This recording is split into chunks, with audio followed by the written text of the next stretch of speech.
Sunwoo is a former Special Forces soldier who has returned to college after completing his national service. His ordinary life as a student is shattered during class one day when he and his fellow students are faced with a mysterious prompt asking them to select a role, and he chose the top-class necromancer, a rare ability that grants him the power to control the undead. With the campus and outside world seemingly on the brink of collapse, Sunwoo must use his newfound powers to battle fearsome monsters and help save his fellow students. But will they make out alive? Let's see what happens. The story kicks off during rush hour, with people hustling through their busy lives. It's a chaotic morning, crowds pushing into jam-packed buses, students shoving one another just to squeeze in, and everything feels out of control. Eventually, a bus stops in front of a college, and a young man steps out. He looks drained, worn out, and questions how he ever survived this madness back in his first year. His name is Sunwoo, the main character of the story. Just then, his friend Hanho Lee hears him grumbling and teases him, asking if he really serves in the Special Forces because he can't even handle a hectic commute. Sunwoo claps back, mocking Hanho for not even completing his mandatory military training. The two banter back and forth as they walk toward class. Suddenly, Hanho halts and points to the sky. There's a strange loading screen floating above, stuck at 99%, but Sunwoo, with his poor eyesight, doesn't notice anything. Instead, he mocks Hanho again, suggesting he's still sulking over his girlfriend. Hanho insists he saw something, but Sunwoo brushes it off, assuming his friend has played too many video games and now can't tell fiction from reality. He lightly slaps him to snap out of it and tells him to hurry. They can't afford to be late. The two eventually split and head to their respective classrooms. Once in class, Sunwoo struggles to stay awake. He regrets not grabbing coffee, but this drowsiness feels different. It's not just sleepiness. Out of nowhere, a massive screen pops up in front of his eyes, displaying a bizarre question. Which class will offer the best chance of survival in an apocalyptic world? Beneath that is a prompt asking him to choose a class. Confused, he rubs his eyes, trying to confirm whether he's dreaming. Suddenly,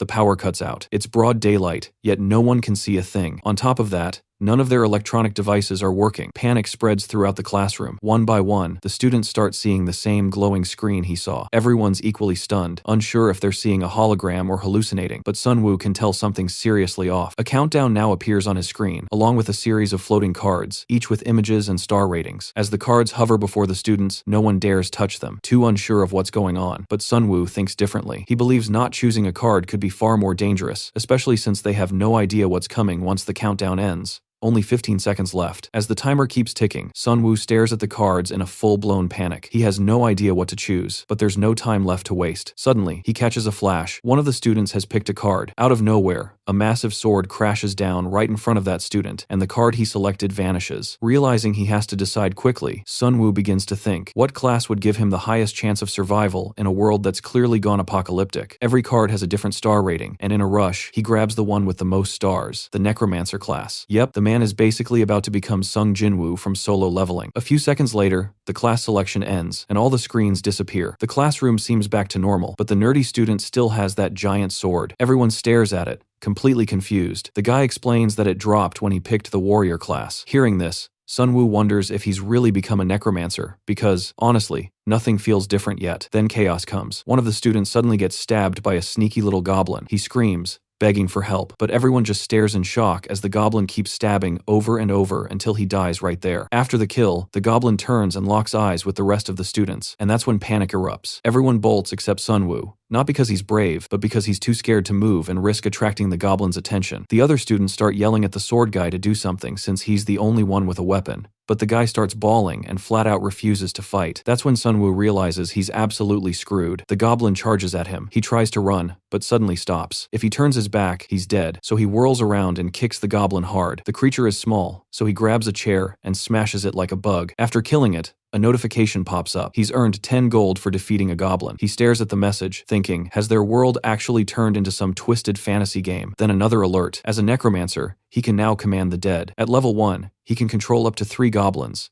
And just like that, the goblin he killed rises from the ground, its eyes glowing as an undead warrior. Sunwoo finally understands. His class really can summon the undead. Just then, 2 more goblins burst into the room. The students scream again, full panic mode. Sunwoo stands tall, his undead goblin in front, waiting for orders. Without hesitating, he commands it to attack. The undead goblin charges in, slashing at the living goblins with its blade, but it's 2 against 1. One of them manages to slice into its left arm. Sunwoo realizes he might need to jump in if his summon loses. The goblins don't seem that tough. They've got tiny childlike bodies, but he still needs a weapon. He quickly yells at the sword nerd to toss over his blade, but the guy clutches it like his life depends on it, shouting that he won't hand it over. Sunwoo tells him, fine, then go fight them yourself. Of course, the guy refuses, scared out of his mind. At this point, Sunwoo had it. Might as well just throw the guy to the goblins and steal his sword to help his undead soldier. The main character grabs a chair and hurls it at the monsters. Taking advantage of the distraction, the skeleton soldier finishes them off with its blade. The MC earns more gold for defeating 2 monsters. Just then, he notices a one-armed skeleton goblin approaching him with an oddly cute expression. Meanwhile, the skeleton keeps staring directly into his eyes, which unsettles him, so he tells it to look away. The skeleton lowers its head, almost like it's feeling hurt. Right then, Sunwoo gets another notification reminding him he can control the undead. Wasting no time, he uses his spell to revive the 2 goblins he just killed. With that, he hits the current limit of undead soldiers he can summon at his level. While everyone is still trying to figure out what's going on, they suddenly hear cries for help from other parts of the college. That's when the MC starts realizing this might not just be a campus attack. This could be happening across the country. Outside, everything looks like it's burning. The city appears to be in complete chaos. Given the circumstances, one student opens the door and suggests they keep moving. Another says they should run to the parking lot since he has a car. As they rush to the stairs, a group of goblins leap out from the shadows. But before the goblins can reach them, the undead skeletons ambush the monsters. The MC yells for the students to keep running, while his skeletons handle the threat. In a panic, the students scatter in all directions. The MC tries to stop them, but then thinks maybe it's better this way. He understands the situation follows some kind of game logic, and his best bet for survival is to keep fighting and getting stronger. As he watches his undead army holding the line, one of the monsters suddenly goes berserk and decapitates one of his skeletons. Now down a soldier, Sunwoo realizes things are getting risky. Fortunately, his remaining 2 skeletons manage to kill the enemies, and he gains more gold. He also sees that he's leveled up. Opening his profile, he finds that instead of attribute points, he gets a level up card, which grant him a random reward. Though it's based on luck, these cards are a major part of the game. He picks the random skill card, which ends up increasing his minion capacity by 1. He can now control for it once. He summons another skeleton, but notices his mana is running low. Surrounded by his skeletons for protection, he sits down to think. Since he still doesn't fully understand what's happening, he decides to focus on surviving for now. With his skeletons guarding him, he begins making his way downstairs. The scene below is just as bad, but he knows staying on campus isn't an option. He tells his skeletons to lead, and they move forward until they run into Hanho, panicking at the sight of undead goblins. Hanho smacks one on the head with a dagger. The MC sees him crying and calls out to him. Hanho, confused, asks what these goblins are, and the MC explains they're kind of like his bodyguards. Now, when asked about his class, Hanho says he picked Rogue. The MC laughs since Hanho chose a 1-star class, assuming it would make him as powerful as a brigadier general. Even the skeleton minions seem disappointed. Hanho joins their group, and together they start heading off campus. As they move, the MC gets a new notification. He's gained a synergy effect from being in a group. The effect activates when 5 daggers are equipped, granting bonus gold and a chance to land a critical hit. He realizes it's a party buff that triggers under specific conditions. And even better, his skeletons can also benefit from it. This means he can use group-based buffs without needing a full party. As they make their way down slowly, they run into a group of goblins and a huge monster that looks like their leader. The moment Sunwoo encounters the goblins,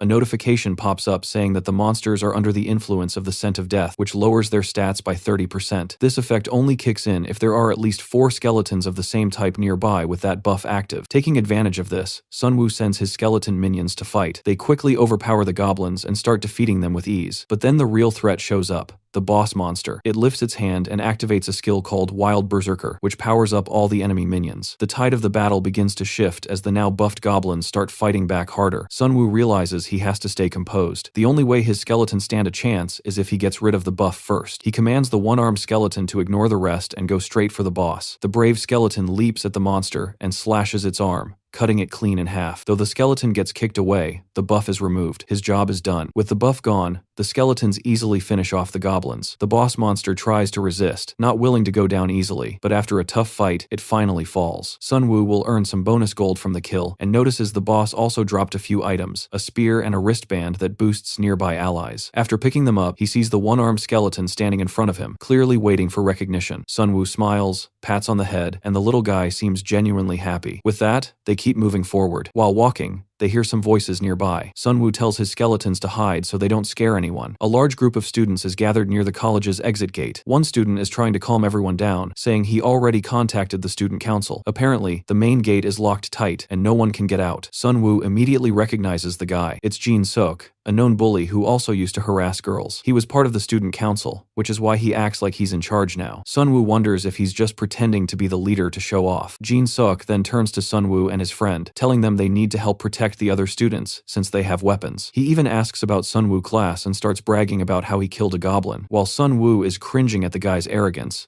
Another student, same nerdy kid with a sword, comes running and reports that he heard goblins near the staircase. Jin-sook immediately instructs everyone to take shelter in the nearby cafe while they hold the front. Meanwhile, Sunwoo calls out to his friend and points to a message written on the door. It says the door won't open unless the boss is defeated within a set time limit, and if they fail, the boss will only become stronger. Realizing that no one else is going to come save them, the main character knows they must kill the boss if they want to escape. Just then, he runs into Jin-sook again, who introduces him to a nerdy guy and tells them to hold off the goblins. The MC asks if he saw the message on the door. The guy says yes, but he's waiting for a rescue team, thinking maybe the Korean military will come and save them. But the MC knows they can't just sit and wait. As he heads back toward the stairs, he sees a group of goblins charging toward him. The nerd nearly has a heart attack, and to make things worse, the skeleton minions appear too, sending him into full panic. The MC quickly signals the skeletons to stop and explains they're under his control. He calls the student council guy an idiot and sends the skeletons into battle. Thanks to the synergy buff from the scent of death, the monsters stand no chance. The students watch through the cafe's glass windows as Sunwoo's skeleton army fights off the enemies. The MC joins in, slamming goblins with a spear. Jin-seok watches in disbelief. He was planning to run away at the first opportunity. As the goblins try to escape, the MC orders his skeletons to block the stairs. He knows he needs everyone to trust that he controls the skeletons, or they won't stand a chance against the boss. Just then, his bracelet activates the wild spirit buff, boosting all his minion speed. These goblins aren't a threat now, but the MC knows tougher enemies are coming. The students begin to realize he's the one commanding the skeletons as the army wipes out the goblins. Cheers break out. He's finally earning their trust. He searches the fallen monsters for loot, but only gets a notification saying he's received a roulette ticket. He wonders how they'll deliver it considering he has no inventory. They all regroup, and when the MC sees Jin-sook, he smirks and asks if he was useful. Everyone stands awkwardly in silence, unsure what to do. The MC tells them they can't leave just yet, since the door won't open unless the boss is killed. He explains that the boss is somewhere in the building. Upon hearing this,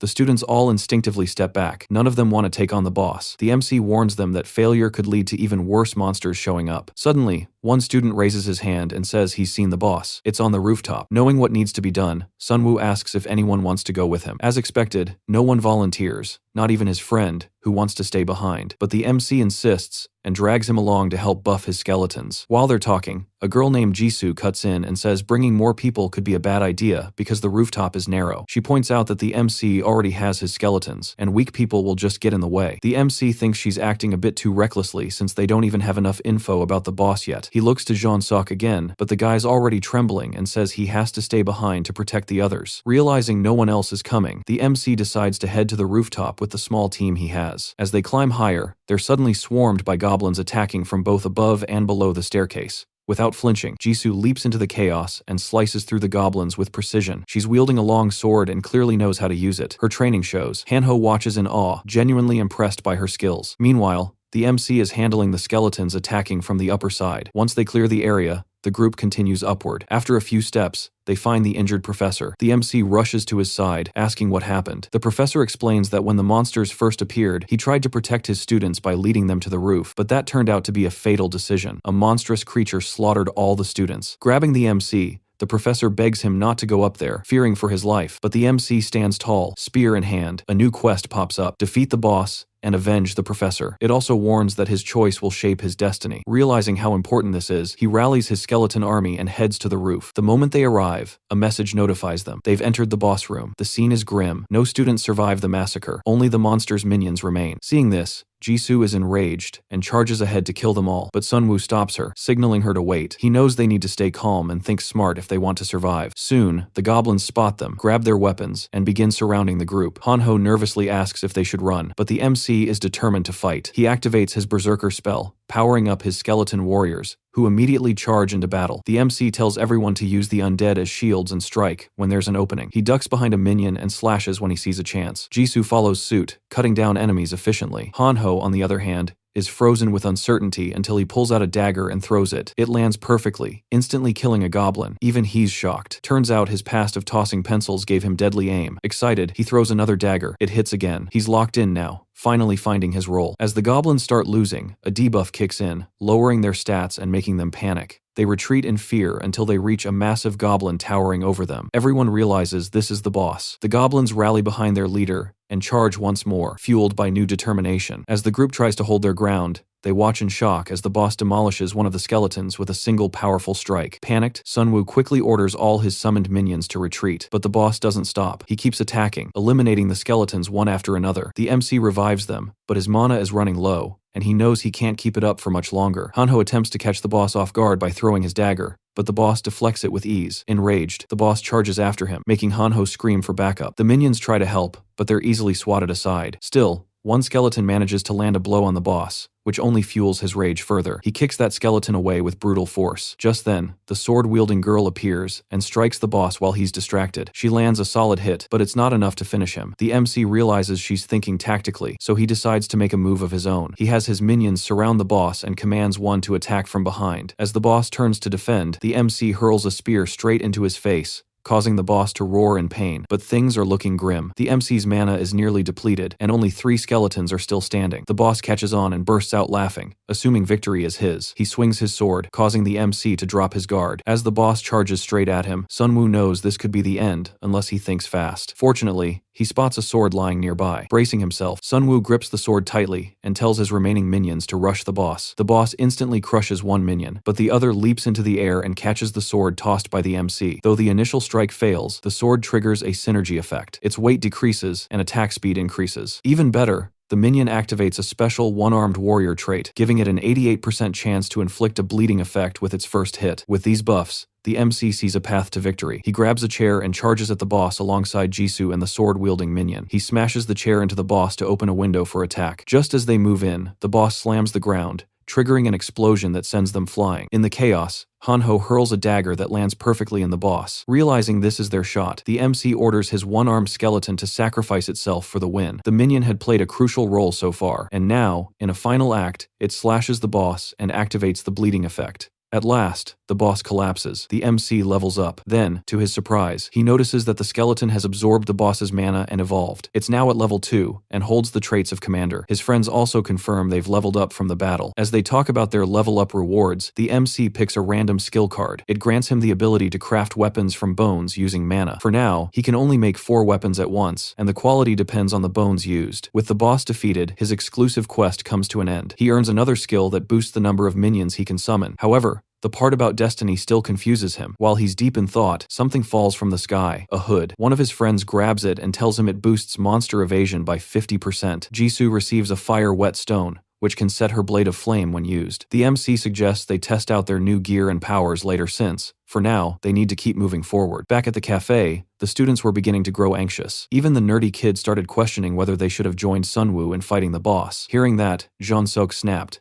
yelling at the others that if they wanted to complain, they were free to leave or go up to the roof and die like the MC. But the students weren't having it. They called him out, reminding him that the only one protecting them was Sunwoo. That hit a nerve. Jeon-seok lost control and started verbally lashing out, claiming the MC was dead and they were on their own now. Just then, a group of skeletons appeared and scared the hell out of him. Sunwoo showed up right behind them and sarcastically asked if Jeon-seok still wanted him to die. Calmly, he opened the exit door, ready to leave the campus. As he and the skeletons moved to head out, they gave Jeon-seok a look. Sunwoo asked if he had anything to say. Jeon-seok, embarrassed, just pulled a face and kept quiet. Behind him, some students whispered that he was just faking his tough act, that deep down, he was still a loser. Ignoring everything, Sunwoo, Hanho, Jisoo, and the skeletons left the building. After checking their surroundings and finding the coast clear, Sunwoo spotted a passage and told the others to follow. As they moved along, they stumbled upon several corpses, heads smashed in, weapons scattered. From the look of it, the MC figured goblins were behind the attack and wondered if any were still around. Suddenly, Hanho got excited. He had spotted a group of people in the distance. They all seemed armed and looked like they'd survived a monster fight. Jeon-seok rushed ahead, grinning, and greeted someone named Desong, who was surprised to see him alive. As the two chatted, Jisoo looked annoyed. She clearly knew this guy. Jeon-seok whispered something to him, and Jisoo and Hanho quietly guessed it was about Sunwoo. The MC didn't care. He stood there smiling. Desong introduced himself as the student council president and said everyone had suffered enough. They needed to unite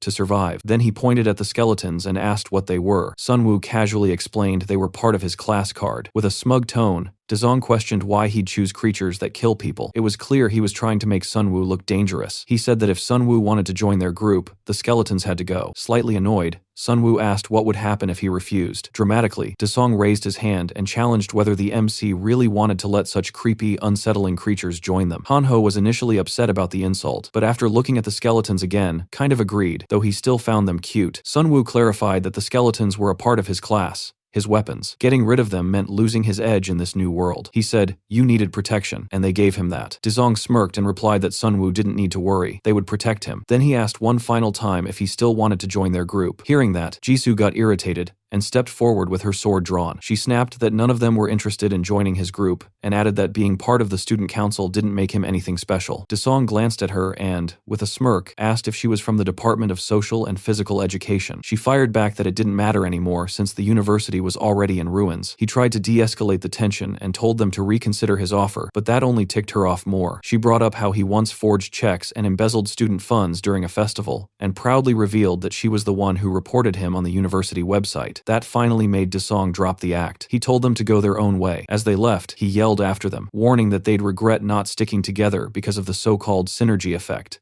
Pretty bold words, especially when you're talking to someone who can summon an army of skeletons. Once they were away from the student council members, the MC asked Jisoo if she had some personal grudge against Dazong. She replied that he was nothing more than a bully who only came to school to flirt and harass women. Hanho grumbled at the revelation, annoyed that the student council president was just a scumbag, but Jisoo shifted the focus. She said they needed to prioritize getting off campus. She also warned them to avoid crowded spots, since monsters might be targeting large groups. Sunwoo thought for a moment and suggested they take the path by the hill. It led to the main gate, but avoided most people. The group headed up a long wooden staircase while a skeleton scanned their surroundings. Everything felt oddly quiet. Suddenly, Sunwoo raised his hand, signaling everyone to stop. At the top of the stairs, they spotted a massive orc looming over a pile of fresh corpses. This one was even bigger than the goblin boss. The MC immediately understood they were now facing the next wave of monsters. Without warning, the orc slammed its axe into the ground and charged. But the MC was used to facing monsters by now. He smirked, thinking this was another great chance to make more skeletons. The orc barreled into the skeletons and smashed them to pieces instantly. Then it set its sights on Jisoo, who clumsily thrust her sword at it. The orc's axe slammed into her blade with force that nearly broke her defense. Just as it lifted its axe to strike, one of Sunwoo's skeletons jumped in and shattered itself to shield her. Realizing the orc couldn't be allowed to get any closer, the MC called on his ace skeleton to intercept. The one-armed skeleton stepped up, dodging the orc's blow and landing a strike on its shoulder. Sunwoo yelled to Jisoo, telling her to fall back to safer ground since they couldn't afford to fight on the stairs. Jisoo was clearly frustrated. She hadn't expected the orc to break through her guard so easily. Once they retreated, the MC told the team that direct attacks weren't going to work. The orc, though slightly shaken, started climbing the stairs again. The group quickly retreated into the trees to limit its movements. The MC told Jisoo he was going to use his skeletons as sacrifices. It was all part of his strategy. Luckily, there were enough corpses lying around. All he had to do now was manage his mana properly. Meanwhile, the orc pushed forward, thrashing through the trees in an attempt to hunt them down. After surrounding the orc, Sunwoo commanded his skeletons to attack simultaneously. At the same time, Hanho threw a dagger at the monster. All the skeletons followed suit, launching their weapons toward the orc. Two of them charged from its blind spots, but the orc still managed to land hits on both. Despite that, the skeleton succeeded in grabbing its arms and pinning them down. Right then,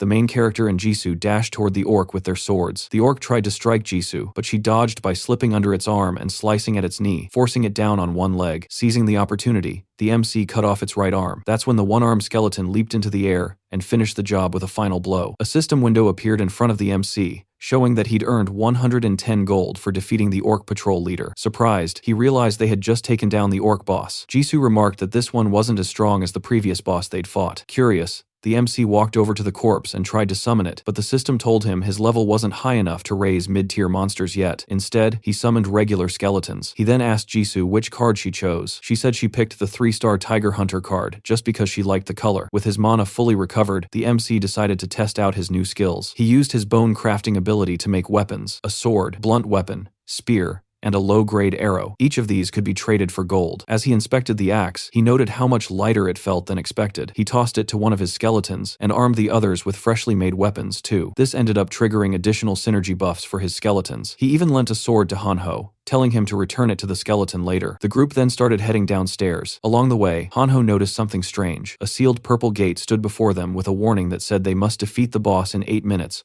or else all the monsters would receive double power. This frustrated the MC, as it was now the second time they'd run into this kind of challenge. Suddenly, another alert showed up. Orc squads had begun a hunt, drawn by the scent of hunters and large groups. Jisoo quickly realized that the larger the group, the more enemies they'd attract. So, sticking with a big team might not be a good idea here. Meanwhile, an orc appears near the student council team. From outside the building, Jisoo and Hanho can hear their screams. The group feels thankful they didn't join them. All three come to the same conclusion. Being in a large group isn't always an advantage. Just then, a new notification arrives. The first orc wave is incoming. They're about to face 5 orcs. Hanho begins to panic as he sees them drawing near and asks the MC what to do. After a brief pause, the MC grins and says he has a plan. He's going to set up a trap using the nearby cars and skeletons. As the orcs begin moving down the road, one of them notices Hanho standing on top of a car, mocking them by calling them pigs. Enraged, the orcs charge at him, but just before they reach, a car door suddenly swings open, throwing them off balance. That's the cue for the MC and Jisoo to jump into action. Jisoo draws her sword while the MC commands his skeleton army, who are hidden nearby, to launch an ambush. The skeletons strike from all directions, giving the orcs no chance to fight back. After the battle, a system message appears, announcing their victory. Sunwoo earns 100 gold for defeating the first wave and levels up to level 4. He realizes he can now command up to 7 minions, though his mana pool is still quite limited. Meanwhile, Hanho is thrilled about unlocking a new high-speed skill. The MC then asks Jisoo what ability she picked. She says she chose Strength, which increased her power by 2 points and gave her a fiery warmth in her body. Sunwoo tells Hanho to return his sword and then summons 2 more skeletons, preparing for whatever comes next. Hanho passes the sword to one of the skeletons, who reaches out for it. As the group begins to leave the area, they notice the entire city is plunged into chaos. While walking, Sunwoo suddenly raises his fist, signaling everyone to stop. Up ahead, a group of orcs are attacking a bus, trying to slaughter everyone inside. Peeking from behind a tree, the trio spots 7 orcs surrounding the bus. One man inside the bus attempts to fight back with a spear, but it's barely effective. The MC realizes things are looking grim and that everyone inside might die. Jisoo watches as 2 orcs raise their axes for another blow and insists that they help. She suggests they flank the orcs from one side of the bus while the man with the spear attacks from the other. But the MC hesitates,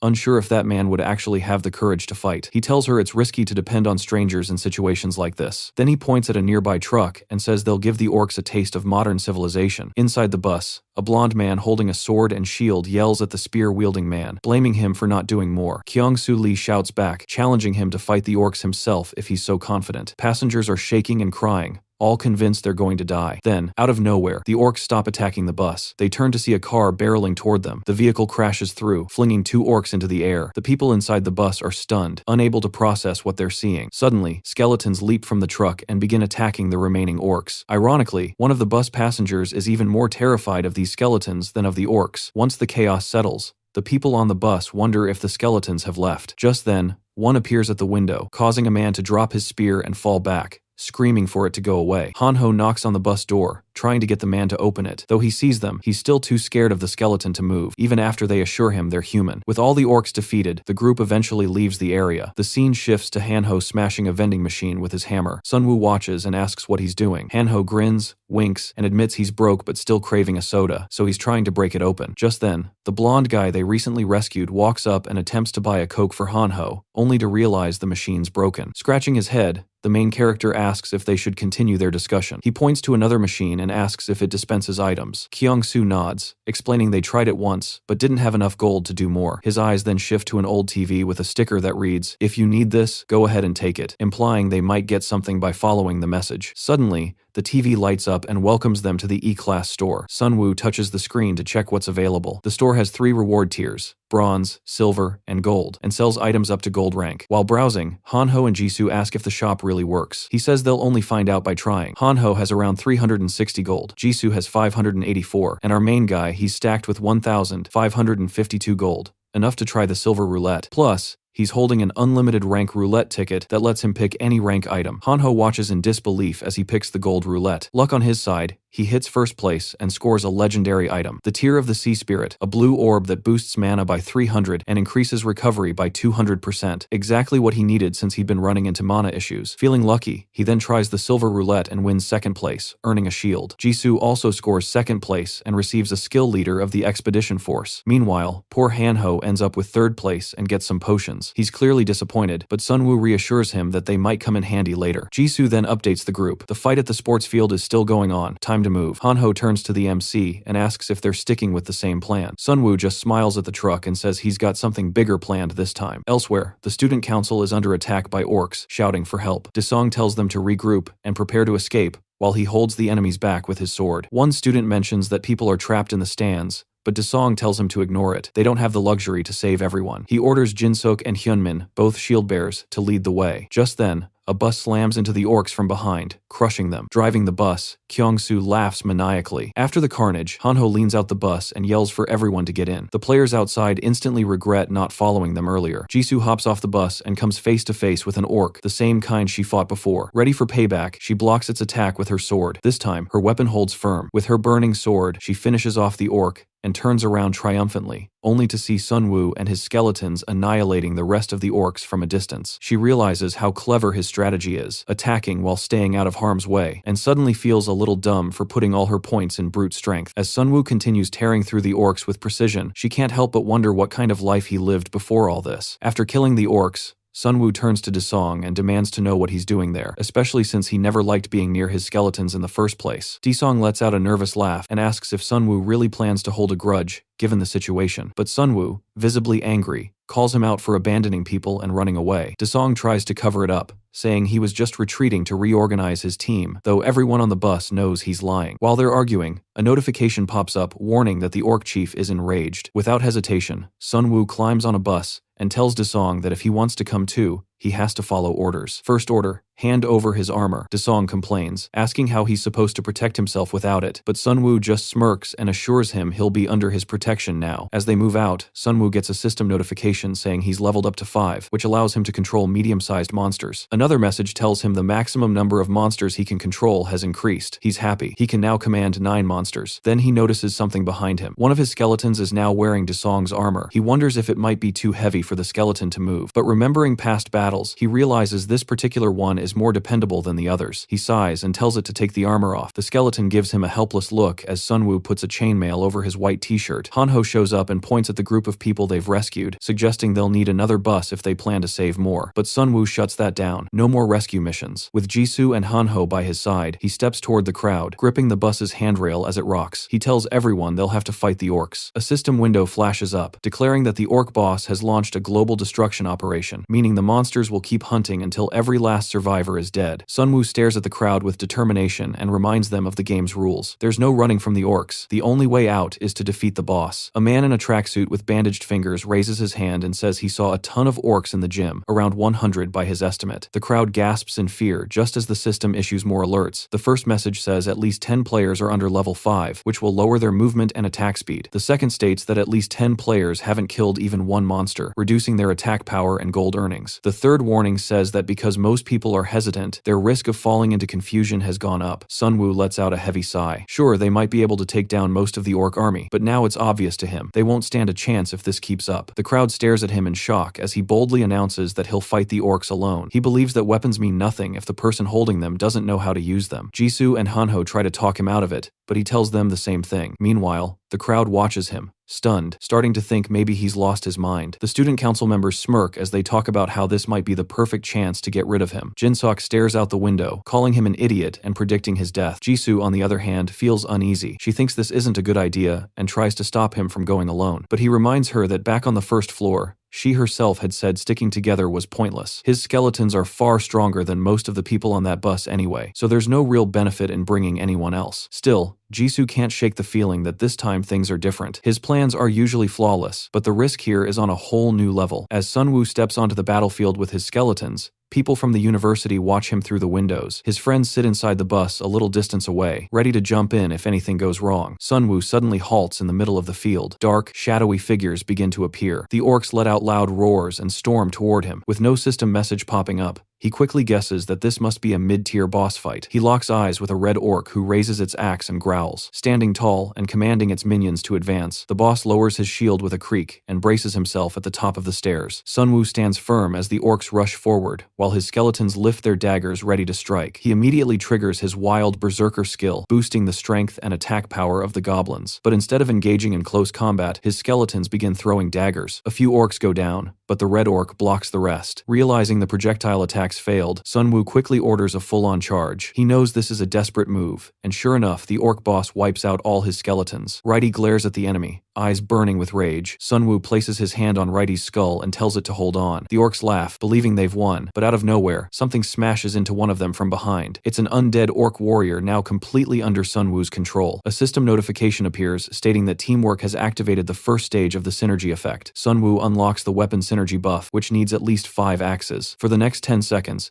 his attack power and speed are significantly boosted. The regular orcs struggle to fight back, overwhelmed by the undead ones who neither bleed nor tire. Sun Woo watches from the top of the stairs, standing tall beside Righty, as their undead forces dominate the battlefield. Some students peer out the windows in shock, watching him single-handedly tear through the orc horde. Behind the panicked orcs, Jisoo, Hanho, and the bus driver observe the intense scene unfold. Jisoo's eyes go wide as she remembers her last talk with Sun Woo. He had already planned all of this. As he checks his mana bar and sees it climbing, a wave of satisfaction washes over him. Could this be the power of a legendary item? Skulls float in the air above the battlefield, and another notification alerts him that the orc's abilities have been reduced by 30% due to the overpowering scent of death. Terrified, the orcs start to retreat, but their leader lets out a mighty roar, triggering a morale boost that cuts the debuff in half. With renewed energy, the orcs charge again, but Sun Woo's undead army is more than ready. Righty climbs onto a fence above Sun Woo and joins the charge. Sword in hand, it slashes through the enemies. Combined with the undead orcs, the skeletons rush forward at Sun Woo's command, ready to crush anything in their way. After wiping out the orcs,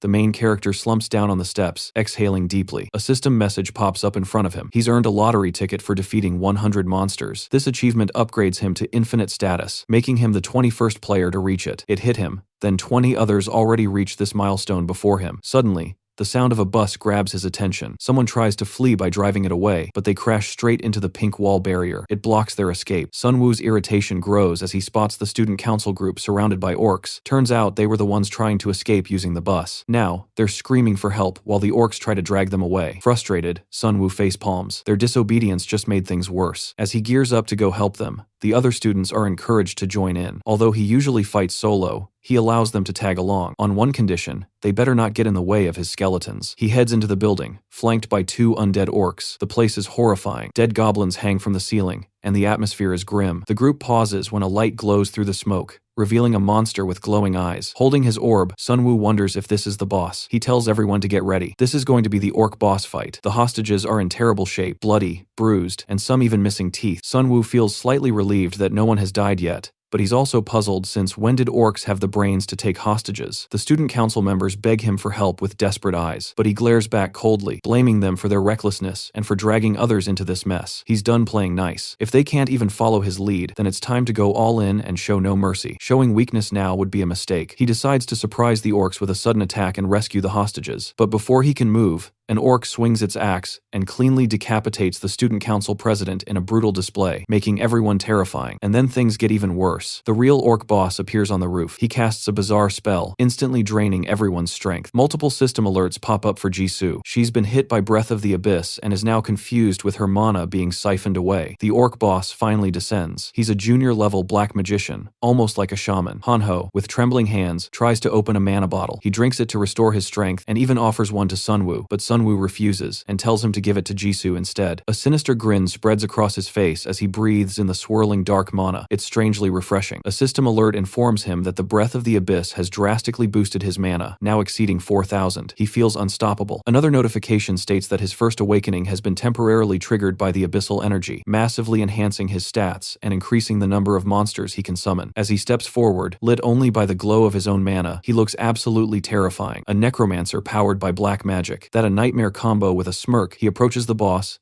and casually asks what he just did, catching the boss completely off guard. Jisoo rushes to his side, urging him to launch a team attack like they did on the rooftop, but Sun Woo simply smirks again, his whole body now radiating with overflowing mana, and declares that nothing will ever be the same again. Undead soldiers launch into the air, and Hanho watches in awe as every corpse on the rooftop begins to rise. His eyes widen in disbelief, while system messages flood in, listing all the new synergy buffs they've just gained. Sun Woo, now looking like a full-blown demon of death, glares at the boss, ready to show him what real necromancer power feels like. The orc shaman goes on a rampage, smashing all the undead warriors into pieces, but then a system notification appears. It confirms that no matter how many skeletons the shaman destroys, they're guaranteed to be revived. Every time he kills one, Sun Woo instantly brings it back. As the cycle continues, The orc shaman starts getting exhausted. He looks at the main character who now resembles something out of a nightmare, a total beast. Without even realizing it, Sunwoo has become the boss himself. He then asks the shaman if he finally understands who he's up against. With glowing eyes locked on him, Sunwoo stares deep into his soul and tells him this is what death truly looks like. Terrified, the shaman starts to panic. Unsure of how to deal with Sunwoo, he tries to escape, but it's too late. The undead army has surrounded him. Watching this, Sunwoo tells him it's foolish to think he can run from death. The poor shaman screams as skeletons lunge at him from every direction. He struggles to fight back, but the sheer numbers overwhelm him. Eventually, Righty finishes him off, putting an end to his misery. For defeating the junior black magician, Sunwoo earns 1,000 gold. Then, after the orc chief is dead, Righty absorbs his mana and ranks up. Sunwoo realizes something important. His minions need to land the finishing blow on a boss to gain experience. He opens his minion list, 33 skeletons in total, including one level 3 veteran. While checking this, Hanho calls out to him, pointing out something coming out of the boss monster's mouth. When Sunwoo looks closer, he sees it's an item. Its description reveals that it grants devil attributes to the user, but once equipped, it demands many sacrifices to remove. Sunwoo doesn't fully understand what these devil attributes mean, but guesses they might be similar to his necromancer class. He equips it anyway, and now gains the ability to steal mana from enemies with every hit. Suddenly, all his skeletons collapse back into bones. The orc shaman's spell has worn off. The group heads back to the students who cheer for their victory over the boss, and even call Sunwoo their hero. But he doesn't feel anything. He doesn't need praise or people. He knows that to increase his chances of survival, he has to avoid gathering too many people around him. Now that the boss is defeated, the seal breaks and the exit doors swing open. The students begin talking among themselves, wondering if they can finally get out. Some think it's best to stick with Sunwoo for survival. Meanwhile, Hanho checks his phone and tells Sunwoo with a worried look that the same disaster is happening all over the world. He worries about his parents, which makes Sunwoo think about his own family too. Just then, a bus pulls up, and Kyung-soo urges everyone to hop on. He used to be a military driver and says he knows the location of the base. He plans to take everyone there. Sunwoo gives a small smile and lies, saying his house is nearby, so he won't be joining them. Kyung-soo then tells the students they've brought 2 buses to fit everyone. Apart from Sunwoo's group, all the other students boarded the buses. They wave goodbye, and then the vehicles drive off. After they leave, Hanho wonders where they'll head next. He asks Jisoo where she lives, and she replies that she stayed in the school dorms since her family lives on an island. She then asks if she can stick with Sunwoo even though she doesn't think she'll be much help. He reassures her that she will be, and lets her stay. Hanho asks the same thing, but Sunwoo jokes that Hanho needs to cut off one of his hands first if he wants to be a one-armed warrior like Righty. Out of nowhere, Jisoo shoves both of them to the ground. Just as they hit the floor, a massive dragon flies right over them. The group stares up at the terrifying beast,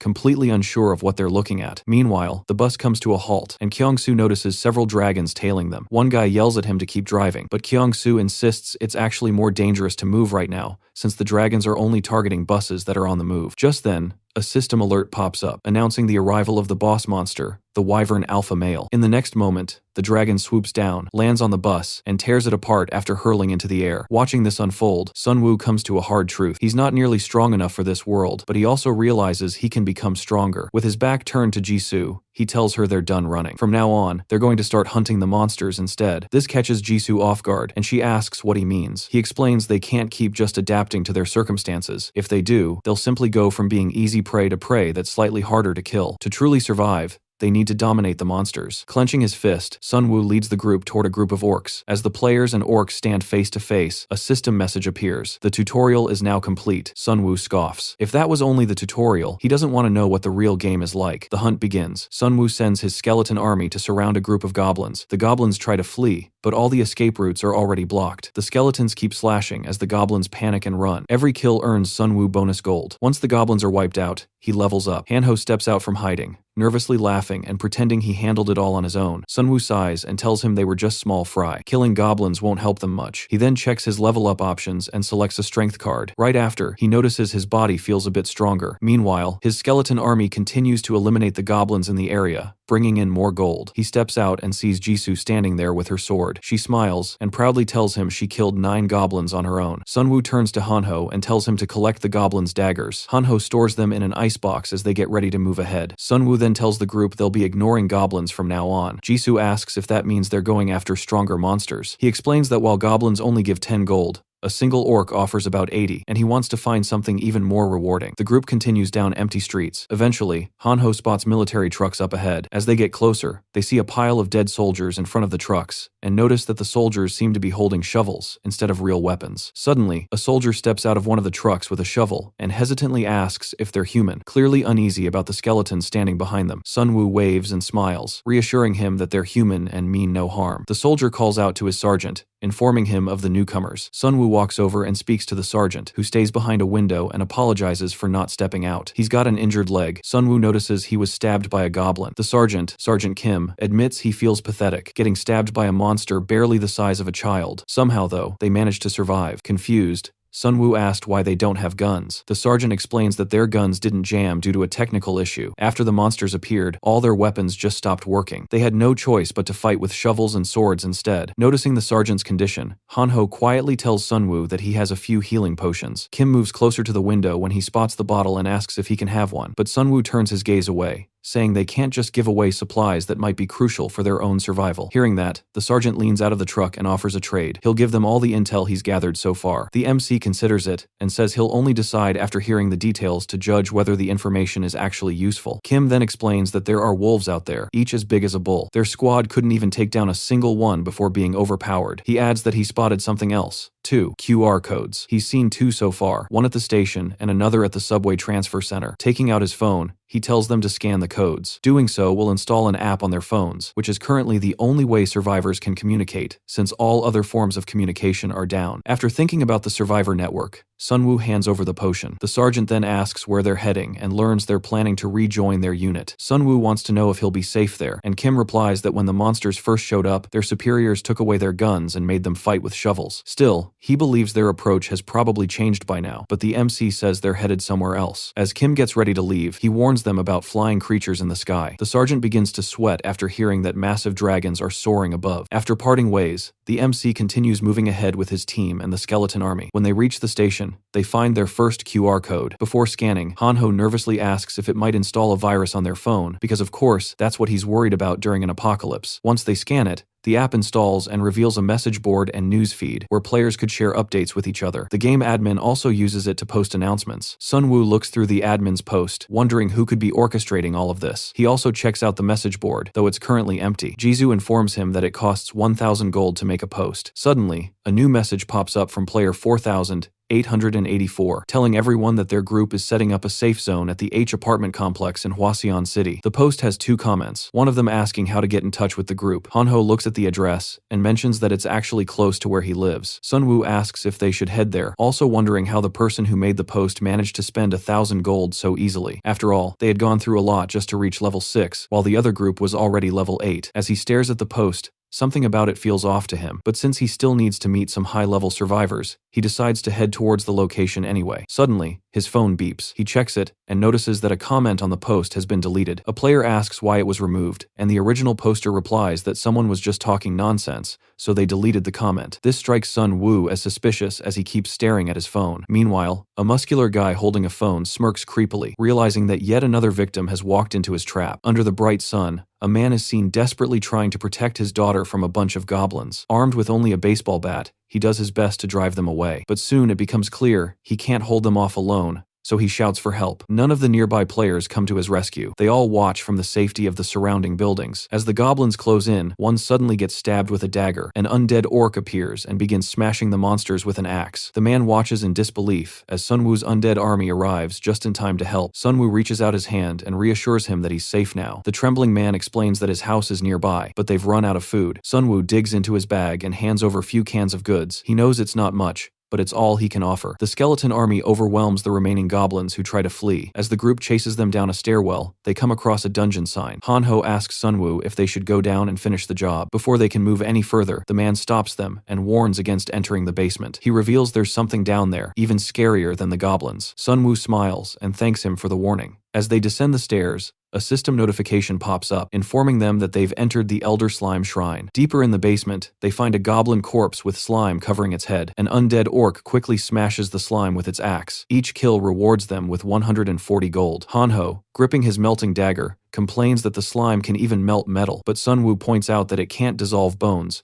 making his skeletons the perfect counter. Just then, Hanho hears a sound and turns to see a massive slime creature. It destroys a skeleton with one powerful hit. Sunwoo realizes that if the slime can't melt its target, it just crushes and devours it instead. Plus, his skeleton's attacks are useless because of the creature's sheer size and density. Rather than making more skeletons, the MC begins crafting weapons out of bones and hurling them at the slime from afar. Jisoo throws him a skeleton and he quickly transforms it into another basic weapon. While he's occupied making more weapons, the slime suddenly charges and attacks him head-on. The MC counters by using one of his orc warriors as a shield to block the blow. However, the slime ends up swallowing and destroying the minions. But instead of being alarmed, the MC grins and says the boss just made a big mistake because the skeleton devoured had a pouch full of bones. He then activates his weapon creation skill, turning all those internal bones into weapons, which shred the slime from the inside. The skeletons waste no time and begin bashing the slime into even smaller chunks to prevent it from regenerating. The one-armed skeleton finishes it off just like always, and they earn 2,255 gold for defeating the slime boss. Sunwoo tells the skeletons to gather the remaining slime in an empty glass bottle, thinking its acid might come in handy. While collecting the mucus, one of the skeletons finds the slime's core, a useful item that can dissolve or fuse materials. The MC carefully picks it up using a cloth and wonders if it might be a compound ingredient. Just then, Hanho calls out to him, asking him to check the comments on a certain online post. The post has several deleted comments. Other players had tried contacting the original poster to ask about them, but the poster only told them to ignore it. Someone brings up the first commenter who tried reaching out to the group and asks if they've arrived yet. Player 4884 responds that they haven't, and suspects something might have happened to them on the way. Hanho finds it shady that they're deleting all those comments. Sunwoo starts thinking to himself, this group had already spent 1,000 gold just to make the post, and now they're throwing more gold into the comments. Something definitely feels off. Meanwhile, in an underground parking lot, a group of shady guys are hanging around. One of them questions why players are even bothering with monster hunting when killing other players is way more profitable. A normal kill earns 500 gold, and taking out another player can bring in over 1,000 gold depending on their level. Another guy laughs, agreeing that killing players is not only easier, but also more fun. Inside a car, two guys are sitting together. One of them asks about their boss, but the other seems totally unhinged. He grabs his head like it's about to burst, and suddenly screams out the name Professor Red. His companion is visibly uneasy, and asks if he means the serial killer. The twitchy guy starts having a vivid flashback. He's being attacked by a monster, which reveals itself to be a vampire. The creature bares its sharp fangs and stares him down, saying he has a need for people like him. After getting bitten by the vampire, the man ended up becoming a low-ranked vampire himself. He couldn't believe how the hell things had spiraled like this. He had just gone to the convenience store with his gang to loot some stuff, but that monster bit him and turned him into a damn vampire. And after that, everything went to shit. He couldn't stop himself from killing every single one of his own gang members. The vampire just sat back and watched with his twisted grin, enjoying the show as he butchered them one by one. The boss kept drinking blood from the corpses lying on the floor, feeling himself slipping further away from anything human. The vampire gave him a cold look and told him to keep feeding, to grow stronger, and to wait until they crossed paths again. He snapped back to the present, yanked out his flashback by the guy sitting next to him, who shouted at him. Another guy came up to the car window asking if there was some kind of problem. The boss just stared at him for a second, then calmly said everything was fine, and asked what he wanted. The guy held up his phone, showing a new comment on their post from player 157. The message said he was with two others and wanted to meet up, asking them to come to the park. Hearing this, the boss grinned wickedly and told them to head to the park right away. He couldn't help but think how stupid some people were. This open apartment complex was the perfect hunting ground for luring dumbasses like them. The residents nearby were too scared to even open their mouths about it. In fact, the boss was already thinking about wiping them all out once they were done playing with their prey. As they were driving, the guy behind the wheel suddenly slammed the brakes. A group stood ahead in the middle of the road, backs turned, faces hidden under hoods. They couldn't see who the hell these people were. The boss, already losing his patience, shouted at the driver to just run them over. Without hesitation, the guy floored it and plowed right into them. But instead of bodies flying, all they saw were bones scattering through the air. Turned out, there weren't even people under those hoods, just goddamn skeletons. And before they could process it, Sunwoo used the skeleton's bones to form deadly spikes, slamming them into the car and making the driver lose control. The car crashed hard. The boss was completely disoriented, having no clue what the hell was going on. Suddenly, the window shattered, and someone grabbed him, dragging his ass out and tossing him to the ground. Sunwoo snatched his phone, pointed a sword at his face, and asked if he was the bastard who made that post.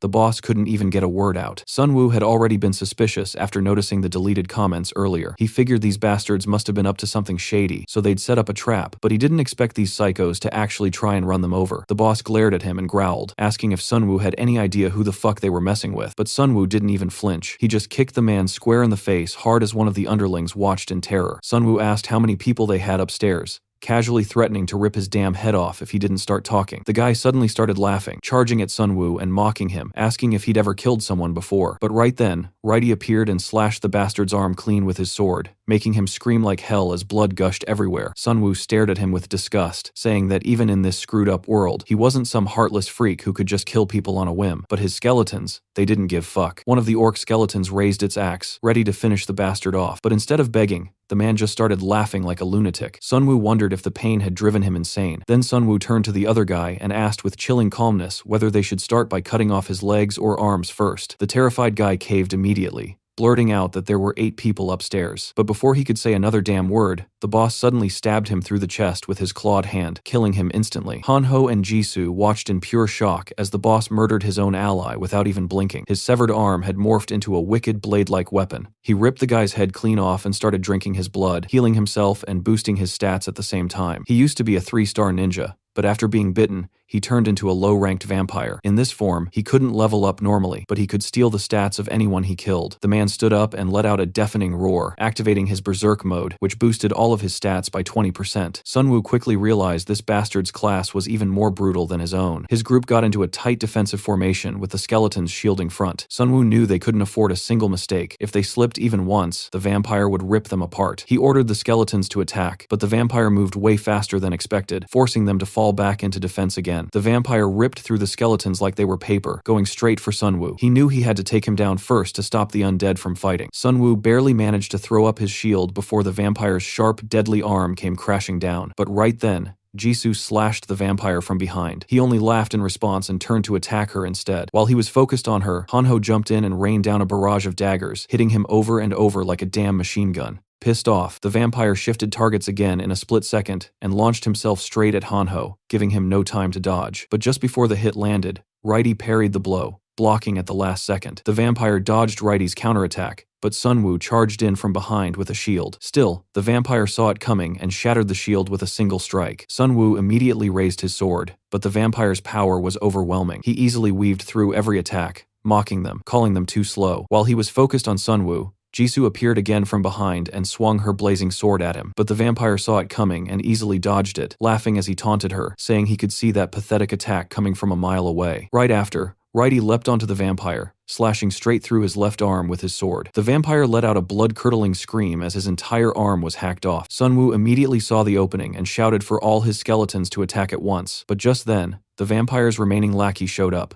making him grin wickedly. He sneered, thinking they'd arrive at just the right time, but his cocky grin vanished fast. His men froze in place, terrified after seeing the grotesque, monstrous state their boss was in. The dumbass looked away for a second, and Jisoo didn't miss the chance. Her sword struck him hard. Righty and the other skeletons jumped in too, slashing and stabbing him from every side. The vampire tried to fight back, but Sunwoo wasn't about to give him a chance. He rammed his sword right through the bastard's neck and coldly muttered if he could regenerate from this too, then ripped his damn head clean off. At that moment, Sunwoo got a reward, 1,000 gold for killing him since he counted as a level 1 player. But instead of feeling proud, the whole thing made his stomach churn. What the hell? You could actually earn gold from killing players. He glanced toward the remaining goons, his expression darkening. He asked them bluntly if this was why they've been going around murdering people. The thugs started trembling like scared little shits as the skeletons surrounded them. Sunwoo walked toward them slowly, his voice ice cold, ordering them to drop their weapons. None of them dared to disobey. They instantly dropped everything, raising their hands and surrendering. After a round of harsh questioning, one of them spilled the truth. They didn't even know who their big boss really was. Their immediate boss just followed orders from some higher up, but none of them had any clue he could turn into a literal monster. Sunwoo frowned, his mind racing. Was this so-called big boss the one creating these monsters? And if so, what the hell was his class? Could there really be classes stronger than 5-star ones? That disturbing thought lingered in his head. Then he asked the group how many people they'd killed so far. When they admitted they'd slaughtered over 21 people, Sunwoo's expression hardened immediately. Without a word, he signaled the skeletons. The bastards started begging for their lives, crying that they were just following orders. But Sunwoo didn't flinch. He'd already made up his mind. If these assholes lived, they'd only keep butchering innocent people later. He wasn't going to let that happen. Jisoo was clearly shaken after witnessing what just happened, but even she had to admit he wasn't wrong. Meanwhile, a new comment popped up on the post-warning Suns group not to meet with another group because they were a bunch of cold-blooded killers. The sergeant saw this and snapped furious that now there were humans going around killing others on top of the monsters already roaming the city. But then he spotted another comment. It said that user 157 had wiped out the murderers using a trap with the skeletons. As he read it, the sergeant's angry expression expression melted into a grin. He realized it was the same group he'd encountered earlier. A soldier nearby tried telling him about an incoming call, but the sergeant just waved him off, smiling proudly, muttering that their saviors were doing some damn good work. The scene shifted to a man clad in armor who was also reading through the comments. He softly thanked Sunwoo's group for continuing to protect others despite everything. Then he stepped out into the sunlight and asked his team if it was time for them to get moving too. Elsewhere, as Sunwoo's group walked along the streets, Hanho brought up a new post he'd just seen. It was from someone calling themselves the prosecutor of Yeongdongpo. The post offered a place where players could comment freely if they didn't have enough gold to make their own posts, which usually cost 1,000 gold. Sunwoo and Jisoo talked about it, realizing players were using the post to search for missing family members, share info about synergy effects, and discuss monsters. It seemed the post had become a huge help for those too broke to make posts themselves. Finally, the group reached Hanho's apartment. He stared at the building with a heavy heart, anxiety written all over his face, praying desperately that his family was safe. Sunwoo placed a hand on his shoulder, calmly telling him to stay cautious. They didn't know what kind of show was waiting inside. As they climbed the stairs, they spotted dead orcs scattered around, making Hanho even more anxious. He kept muttering prayers under his breath, hoping his parents were alive. When they reached his apartment door, Hanho froze. A deep scar scarred the door, sending chills down his spine. Panicked, he yelled for his mom to open up. Moments later, the door swung open, and there stood his parents, looking just as terrified as him, but alive. Relieved, Hanho quickly asked them what happened. Turns out neither of his parents had picked a class card. His dad casually said none of those cards seemed interesting to him anyway. While everyone was eating, Sunwoo casually asked the parents how they managed to fend off the orcs. Every other apartment had their doors smashed in, yet somehow theirs was still standing. The dad calmly explained that he used pesticides to keep the orcs away. That left everyone, including Sunwoo, completely stunned. The mom proudly added that every single orc ran off the moment her husband sprayed them. Hanho almost choked on his drink, hearing that ridiculous story. After dinner, Hanho's mom thanked Sunwoo and Jisoo for bringing her son back safely. She even offered them some green tea, admitting it was the only thing they had left at home. Hanho, of course, tried to brag about how he'd helped too by throwing daggers,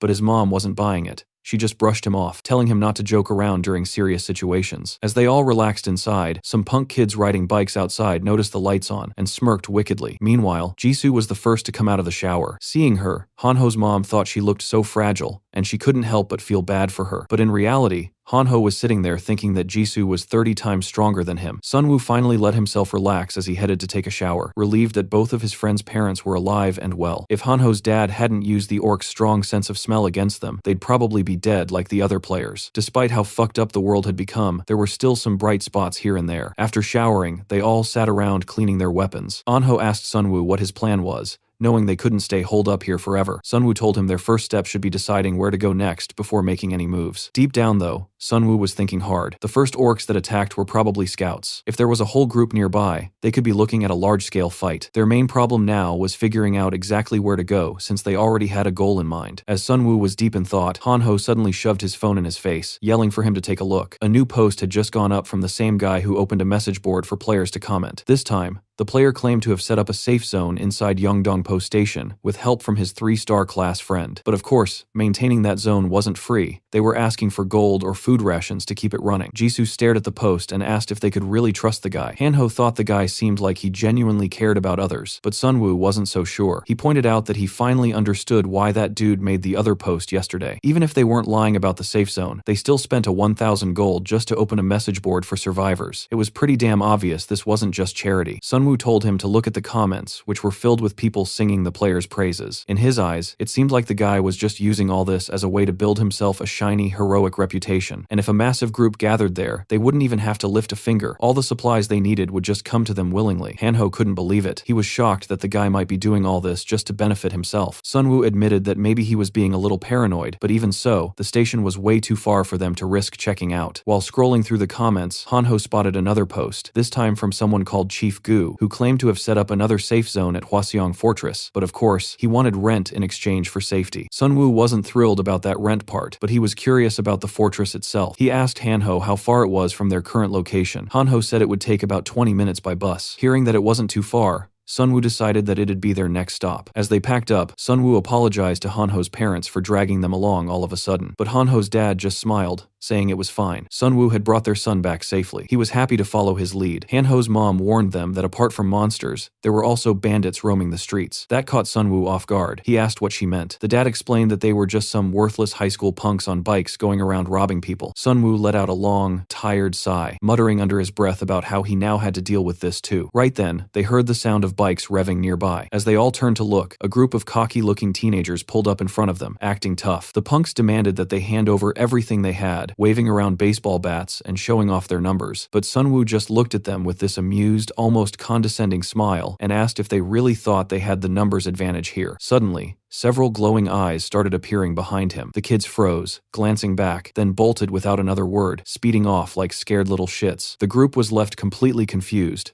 not understanding what had scared the punks so badly. Sunwoo slowly turned around, his face tense, and saw exactly why. A whole pack of giant wolves was standing there staring right at them. Luckily, the wolves weren't attacking right away. So, Sunwoo quietly suggested they back away slowly. He sure as hell didn't want to fight those monsters up close. Even without their claws and fangs, wolves had incredible balance. If even one person tripped, they were dead meat. The group carefully retreated back into the apartment building. Hanho nervously asked if they were safe inside, but with the wolves still staring them down, Sunwoo knew damn well they could just smash their way in. As he racked his brain for a plan, one of the wolves suddenly charged straight at them and slammed into the front wall. Without wasting a second, Sunwoo hurled an acid bottle at it, burning its face and body. While the creature writhed in pain, Sunwoo barked out orders for his skeletons to start chucking spears. Their only real advantage here was the ability to throw from a distance. Another wolf lunged toward the entrance, but Sunwickly commanded one of his orc skeletons to block it. The wolf effortlessly tore the skeleton apart, biting off its head, but then green acid suddenly gushed out of its mouth. Sunwoo couldn't help but let out a dark laugh as he revealed the trick. He'd stuffed that skeleton with slime mucus just to pull this off. Righty then jumped down from the first floor, slamming his weapon straight into the wolf's skull, killing it instantly. Sunwoo was rewarded with 240 gold for the kill. The last wolf, now terrified out of its mind, watched as the skeletons marched toward it with their spears ready. It didn't take long before they finished off the remaining wolves, wiping out the whole damn pack. Sunwoo gained some more experience and finally hit level 7. Jisoo glanced down, muttering that they were just starting to feel more and more like a damn burden to him. But Sunwoo quickly shot that down, telling her it wasn't like that at all. The situation just wasn't on their side this time. Still, as he looked at her, he couldn't help but think to himself, despite her being in the Tiger Hunter class, she wasn't some generic fighter. She was basically specializing in brute physical power. Meanwhile, Hanho wasn't making much progress at all. He even tried to tame the wolf they fought earlier, but it was useless. His level was just too damn low. Frustrated, he suggested they keep moving. There were likely more monsters nearby,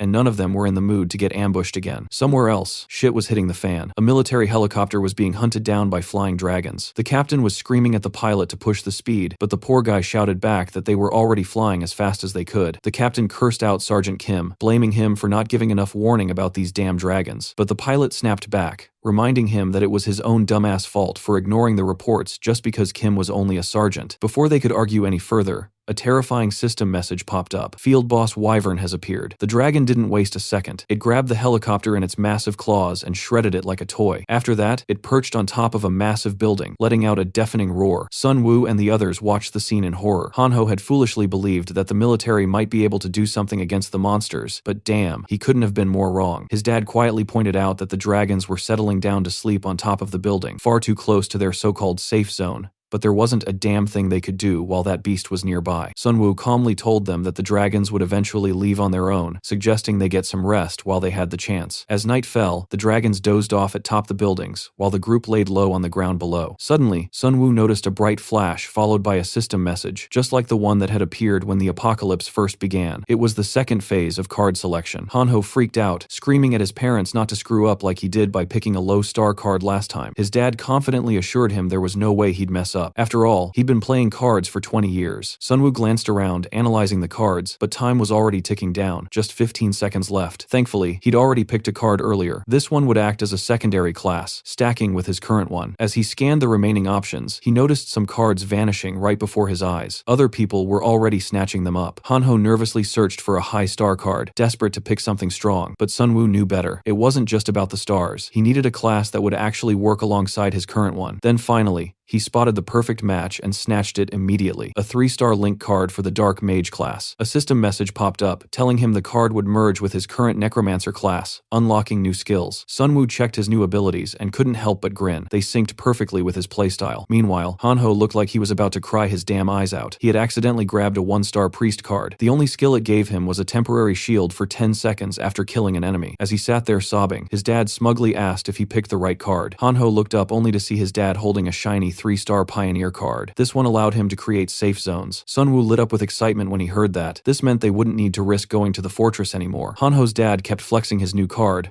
rubbing it in his face before casually asking his wife which class she'd picked. She calmly replied that she had chosen a 1-star chef card. Hanho groaned, telling her she should have picked something that wasn't so damn useless in battle. While the family squabbled in the background, Sunwoo quietly turned to Jisoo and asked about her card. She revealed that she'd picked a 3-star Hitman card, which granted her an insane passive ability. Her senses would heighten whenever she was in danger. As Jisoo glanced at Sunwoo, she couldn't help but realize how strong he'd become. He wasn't just powerful, he could keep calm, think fast, and make tactical decisions, even in brutal situations. She admitted to herself that no matter how hard she tried, she just couldn't be like him. But deep down, she knew she couldn't stay weak forever. If she couldn't be like him, then she'd have to find her own damn way, growing stronger in both her body and her mind, no matter what it took. The MC called out to the dad, asking him to explain his skill in detail. The guy explained that the Pioneer class allowed him to create something called a Pioneer's Camp. It costs 10 mana every 10 minutes and lets players take shelter from monster attacks. However, the shelter only covered a limited area and could be destroyed by strong attacks. Worse, if the player ran out of mana, the safe zone would start draining 100 gold every 10 minutes instead. Sunwoo muttered under his breath, realizing that keeping this safe zone active here would be a real pain in the ass. Plus, gathering a large group inside, it didn't seem smart either. He suggested they save that skill for emergencies only, and they need to pick a proper spot for it too. Hanho then asked if they weren't heading to the fortress anymore. The MC glanced out the window and said there was no need for that anymore. He figured all the groups holed up in the fortress would just abuse their power like greedy bastards, so it was better to stay away from them. As he kept looking outside, he spotted the dragons moving again. Finally, the dragons flew away and they could leave the building. The MC asked Hanho to check the forum for store locations. Sunwoo currently had over 24,000 gold on him, and he knew damn well that he needed to spend it soon. There was no telling when they'd run into another high-level monster ready to tear them apart. Ano kept scrolling through the entire forum, but still couldn't find any info about stores. Suddenly, the sound of motorcycle engines echoed outside. The kids were back now that the dragons had left. Hanho told the MC it was probably the same group of kids they'd run into the day before. The MC smirked, thinking they might as well ask those little shits about the stores. After all, they were always out there snatching gold from people, so they had to know where to spend it. Meanwhile, the kids were talking about the store as they walked. They've been unlucky last time, but they were hopeful they'd score some good items this round. One kid mentioned how most gamblers quit right before they hit a big. The kids finally reached their hideout, but something fell off. It seemed empty. They quietly unlocked a room and found their friends hiding inside. One of the kids asked about Eugene, who wasn't there. Another kid on the verge of tears said that the man had shown up again and taken Eugene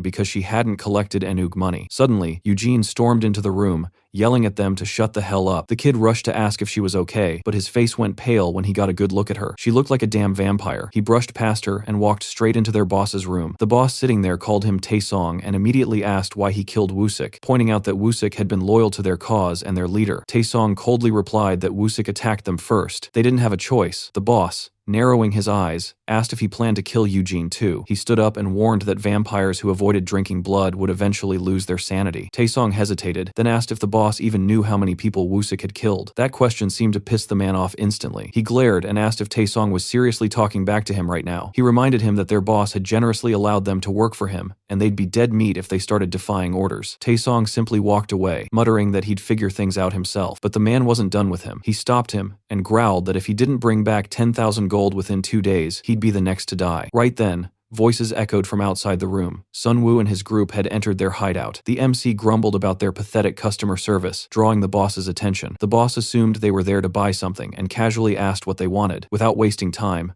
Sunwoo pointed his sword straight at him and ordered him to hand over every last thing he had. The vampire boss started laughing like a maniac, warning them they had no fucking clue what kind of mess they just walked into. But then Sunwoo noticed the guy's fangs. He immediately asked if this bastard was the gang boss of the apartment. The vampire's grin twisted into rage as he realized these were the bastards who wiped out his entire crew. He snapped, charging at them in fury, but before he could land a hit, the orc skeleton grabbed him by the arms, Sunwoo calmly pressed his sword against the vampire's neck and asked if he could regenerate his head too. The two skeletons pinned the vampire down as Sunwoo slowly pushed his sword halfway into his throat, threatening to finish the job if he dared to move. He then coldly asked if this bastard was the vampire lord. The vampire suddenly started cackling, then snapped free and shattered Sunwoo's sword like it was nothing. He lunged towards Sunwoo, but before he could even get close, a storm of daggers rained down on him. Sunwoo seemed to predict every damn move he made. Before the vampire could recover, Jisoo charged in, slashing one of his arms clean off. He shrieked in agony, blood spraying everywhere. Worse, he couldn't even regenerate it properly because her flames kept burning through the wound. Jisoo swung again with her blazing sword. This time, he barely dodged, but she was faster, ducking and slicing him again. Furious now, he went wild, relentlessly attacking her. Shockingly, Jisoo kept up with the speed. At one point, he grabbed her sword to counterattack, but she sensed that, thanks to her new skill, and dodged easily. Before he could even breathe, the orc skeletons attacked from behind. Thanks to Sunwoo's new skill, they were now empowered by Death's aura. It made them a hell of a lot stronger while weakening their enemies. Sunwoo thought grimly to himself how before this, his skeletons wouldn't have stood a damn chance against this vampire, but now they were overpowering him. The orcs quickly forced the vampire to his knees,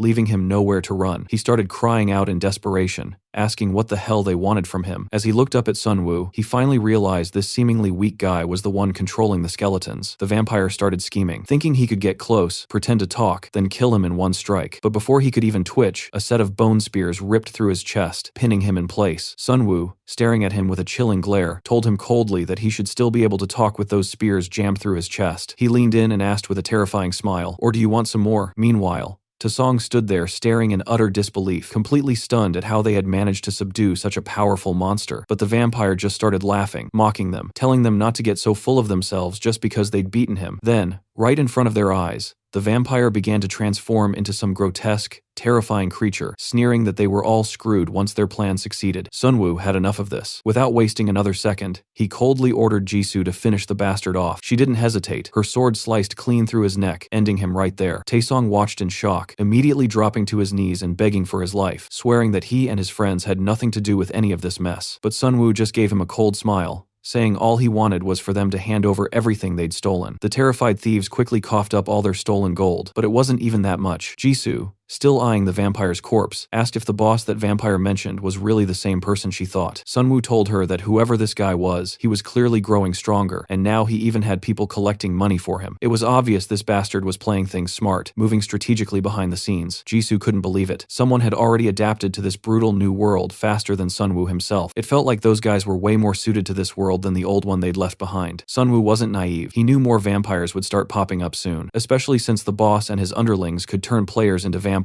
too. As much as he wanted to just ignore it, he couldn't. He'd need his whole damn team just to take down even one of them. Right now, if those vampires grouped up and attacked together, they wouldn't stand a damn chance. He already knew today's fight wasn't the last. They'd definitely clash with those bloodsuckers again. Turning toward the terrified teens, Sunwoo asked about the store they mentioned. Taesong, trying to stay on their good side, eagerly offered to lead them there himself. But right then, everything froze. A chilling system notification appeared in front of them. It mentioned players who had refused to pick a card, even after being given a second chance. But this message wasn't like the usual ones. It was read aloud, and Sunwoo could immediately sense that something bad, really bad, was coming. Suddenly, one of the teenagers started screaming in pure panic, yelling that he hadn't picked a card yet. He confessed that he'd thought it seemed shady as hell, so he didn't trust it. Pointing frantically at another guy, he shouted that he hadn't picked a card either. Then a terrifying red system notification appeared, announcing that any players who hadn't picked a card would now be turned into monsters. Both of the teens started screaming as their bodies began to grotesquely transform right in front of everyone. Sunwoo's expression darkened instantly. He knew damn well that if these guys finished transforming, they wouldn't stand a chance against them. Without hesitation, he ordered everyone to attack before it was too late, telling them to kill those bastards before they fully changed. Meanwhile, outside the building, Hanho's parents were anxiously waiting. His mom nervously wondered if it was really okay to be hurting these teens like this. But Hanho's dad wasn't having it. He stomped his foot and snapped that those little punks had made plenty of people suffer, even killed some of them, so they damn well deserve whatever was happening to them inside. Back inside, the orc skeletons were doing everything they could to crush the transforming monsters before it was too late. Sunwoo knew their only option was to kill them mid-transformation, otherwise it was game over. Suddenly, one of the werewolves lashed out,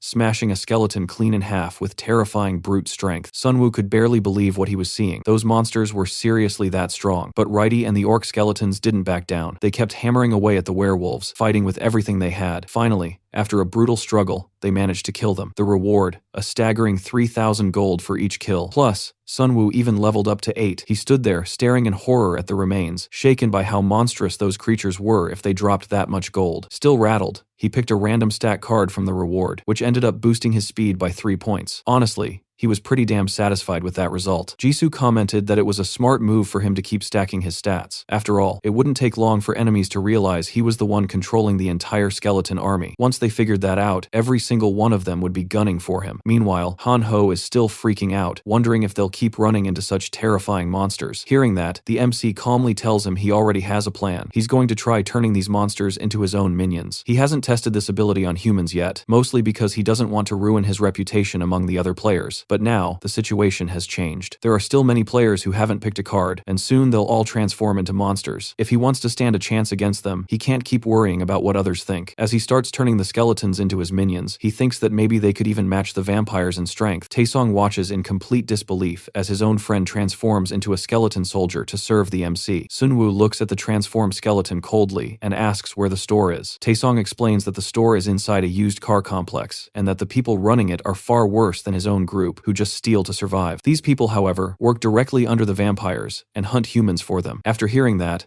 Sunwoo tells Taesong to take him there. As they walk into the complex, surrounded by orc and werewolf skeletons, the MC senses something's off. There are no guards visible. Suddenly, a loud crash breaks the silence, and he orders everyone to hide. They all watch a bear monster fighting a vampire. The vampire's losing, getting slammed by the bear's iron chains. Sunwoo eyes those chains and starts thinking, maybe this monster was actually a human kidnapped and turned into this form after failing to choose a card. When it seems like the fight is over, the vampire charges back at the bear. Though injured, the bear counters and slams the vampire again. The MC sees an opportunity. If he plays this right, he might be able to bring the bear under his control. As the bear and vampire roar and go at it again, he commands his werewolf skeletons to step in. One werewolf manages to stab the vampire, but the bear retaliates. It tries grabbing one of them, but the second werewolf slashes it with its claws. The MC then gets a reward, 3,500 gold for killing the bear, but he's already hit the max number of minions, so he has to destroy one to make space. He sacrifices one of the orc skeletons and replaces it with a powerful bear. The new bear minion is massive, likely the biggest size for a mid-tier minion. Suddenly, Han-ho spots their school bus parked among other vehicles. That's when the group realizes the vampires have captured the students. Sunwoo figures that if all the students on that bus have been turned, he's going to be facing a hell of a lot of enemies, but charging in recklessly would be dangerous. He asks Taesong again about the store, and just as Taesong tries to give directions, someone smacks his hand away. He turns around and sees his friend Eugene, but she's now a vampire. The vampire controlling her laughs at hearing her name and says he hasn't harmed the girl because he considers all of them his children. He had come to investigate who'd been killing all the vampires. Sunwoo realizes that Eugene has been possessed and figures the vampire probably came after sensing his comrades dying. The MC tells the vampire that he talks too much for a vampire lord. The vampire laughs and says it's just a habit. He likes explaining things to fools. In fact, some people even call him the professor for that reason. Then he cuts to the chase, saying all of them are as good as dead. Suddenly, he casts a lesser curse on the MC, one that needs holy magic to be lifted. The vampire lord laughs, ready to finish them off, but before he can, Sunwoo kicks him in the face. Han-ho watches in shock and questions if Sunwoo is even human anymore. The MC looks at a red mark on his hand, wondering if it's the result of the curse. Thankfully, it doesn't seem to be doing anything yet. Han-ho appears dressed in a priest outfit, holding his hand out like some divine savior. The MC looks at him and sarcastically thinks how low the standards have fallen, if even someone like Han-ho can become a priest. Han-ho takes his hand and tries to lift the curse, but his holy magic isn't strong enough. The curse instead reveals the MC's location to the vampire lord every 12 hours. Right then, the MC receives a system notification, a special quest. The objective is to kill the vampire lord, and the reward includes 30,000 gold and a C-rank item ticket. This new quest simplifies things for the MC. He decides he'll kill the vampire lord before the vampire can kill him. Sunwoo walks up to Taesong and asks him about the vampire's lair. The group then enters a D-rank item shop, where they're faced with 4 ball options, ranging from bronze to platinum. The platinum one is the most expensive, costing 100,000 gold. The MC decides to go first. Although he holds an unlimited rank ticket that could get him access to the platinum ball, he chooses to save it for later, thinking it might come in more handy down the road. He's confident in his own strength and doesn't urgently need an item, so he picks the gold tier option instead. A new screen pops up, showing several choices for gold balls. He recalls his previous experience and decides to pick the first place ball again, no matter how expensive it is. since that one usually yields the best reward. With a sly grin, he bets everything on it. Luck is on his side. He wins the first place reward. His prize is a coupon that grants him a master rank exclusive class skill. This new ability uses 0 mana and lets him create a safe space where his minions can rest and recover until he summons them again. If he calls out multiple minions at once, it triggers a curse of death that grows more powerful with the number of minions summoned. Meanwhile, Jisoo and Hanho shoot angry looks at him, annoyed that he keeps getting all the good stuff. Jisoo pushes him aside and heads in to try her own luck. Sunwoo, on the other hand, tests out his new spell and stores his minions inside the safe space, which essentially works like a massive inventory. He can summon them back whenever he wants. Excited, he turns to his friends to ask what they got, only to find both of them looking completely crushed. Jisoo ended up with a bank medkit and some hiking gear, while Hanho got a rough bullhide breastplate. Seeing their miserable faces, Sunwoo awkwardly asks if they should keep moving. At the same time, inside the vampire's lair, all the students are being held captive. Surrounded by the corpses of his friends, Kyung-soo regrets not following the MC. He starts to question his decision to take everyone to the military base. They had dodged all the dragons along the way, only to find the base wrecked and empty when they got there. The students turned to Kyung-soo, unsure what to do next, and panic spread through the group. Overwhelmed,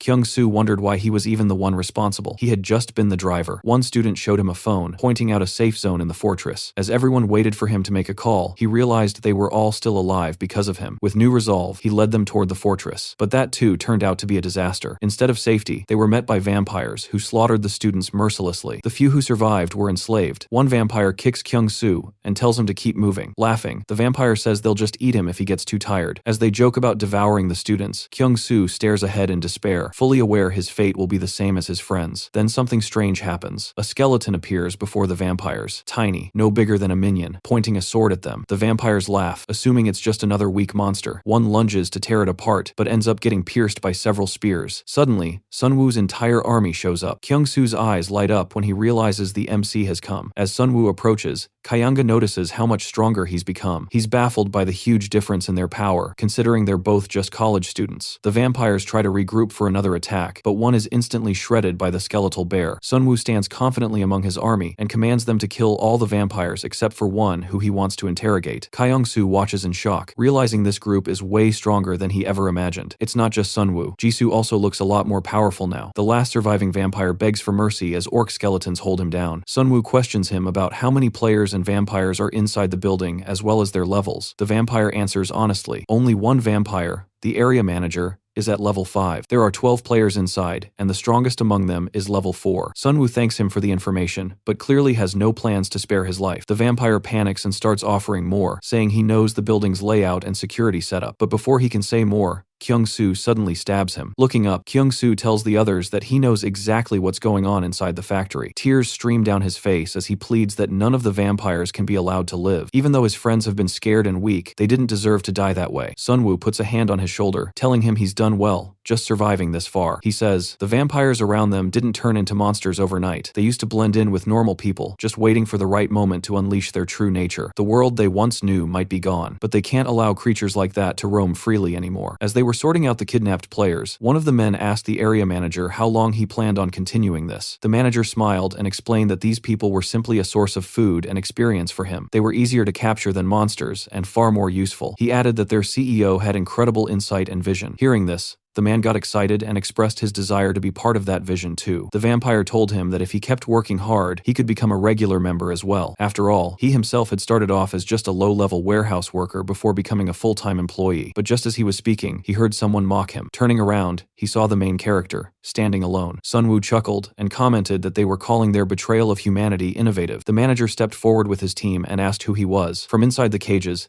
the imprisoned students recognized Sunwoo and felt relieved to see him. The vampire growled, reminding them they were just food. Sunwoo shot him a cold look and asked if his CEO never told him who he was. That's when a vampire realized this was the same person who had taken out Manager Park. Sunwoo laughed at the mention of the word manager and sarcastically asked if that was supposed to be some kind of white-collar fantasy. Despite Sunwoo walking into the factory alone, the manager didn't think he could possibly handle them all by himself, but Sunwoo just smiled and said he'd take them all on with the skills. Suddenly, thick black smoke began spreading across the floor. The workers panicked as a notification popped up. The Great Spirit had been activated. Out of the smoke, skeleton minions began to appear one after the other. Along with their appearance, the curse of death effect was triggered, weakening all the employees' stats. The vampire finally understood what it felt like to face someone truly terrifying. As the minions attacked, the enemies began to fall apart. The manager tried to calm everyone, but it was useless. Even when they destroyed a minion, it was instantly revived. Furious, the manager smashed one of the orc minions to bits and then made a move to attack Sunwoo directly, knowing he was the one controlling them. But before he could do anything, a bottle of acid hit him in the head. Hanho, standing at a window on the first floor, had a clear shot. As the vampire collapsed, Jisoo swooped in and began freeing hostages. At the same time,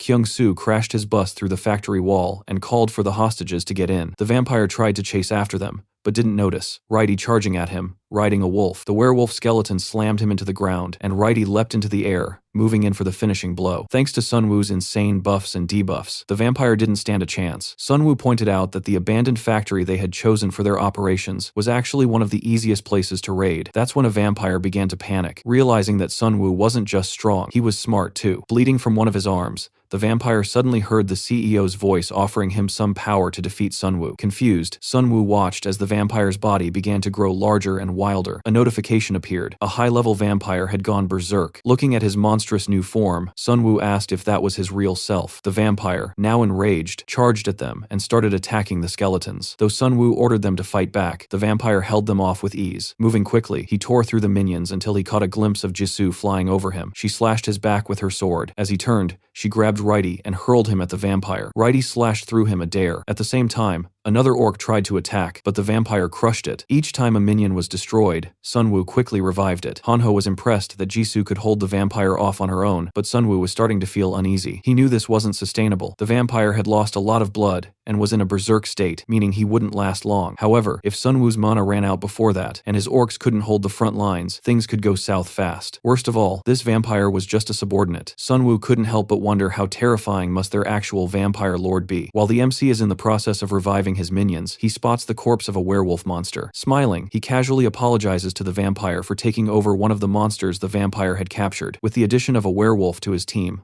all his minions gain a new synergy buff. The vampire is left confused as he suddenly notices that the skeletons have become much stronger. Sunwoo then commands his werewolves to tear the vampire apart. Following his orders, they begin devouring the vampire alive. As this happens, Sunwoo looks the vampire straight in the eyes and tells him to deliver a message to his boss that his little operation in Hwaseong is now officially over. He earns 10,000 gold for killing the vampire, but at the same time, the system marks him as a player. The MC starts wondering if he can turn the vampire's corpse into one of his own minions. Previously, he had killed vampires by decapitating them to prevent regeneration, but this time, the head was still intact, meaning he could potentially convert it. He successfully revives the vampire's body as a vampire skeleton and tells him that he's now going to work under him instead of his former master. Suddenly, the MC receives a notification that he can now access the memories of corpses he controls. Curious, he checks the vampire's memory since he's never been able to view the memories of his minions before. He wonders if this is part of a newly unlocked skill. In the memory, he sees the vampires gathered in a meeting with the vampire lord who's sipping from a large glass of blood. The vampire lord asks them about the purpose of the game, and when no one replies, he states that their main goal is to evolve. It doesn't matter whether the game was made by God or some alien force. What matters is that they finally have a chance to abandon their weak forms and create a new species. The vampire lord then speaks about his ambition to build a new world order. Sunwoo watches filled with rage as he realizes this figure is the vampire lord himself. The vampire lord informs the group that he's received a new quest,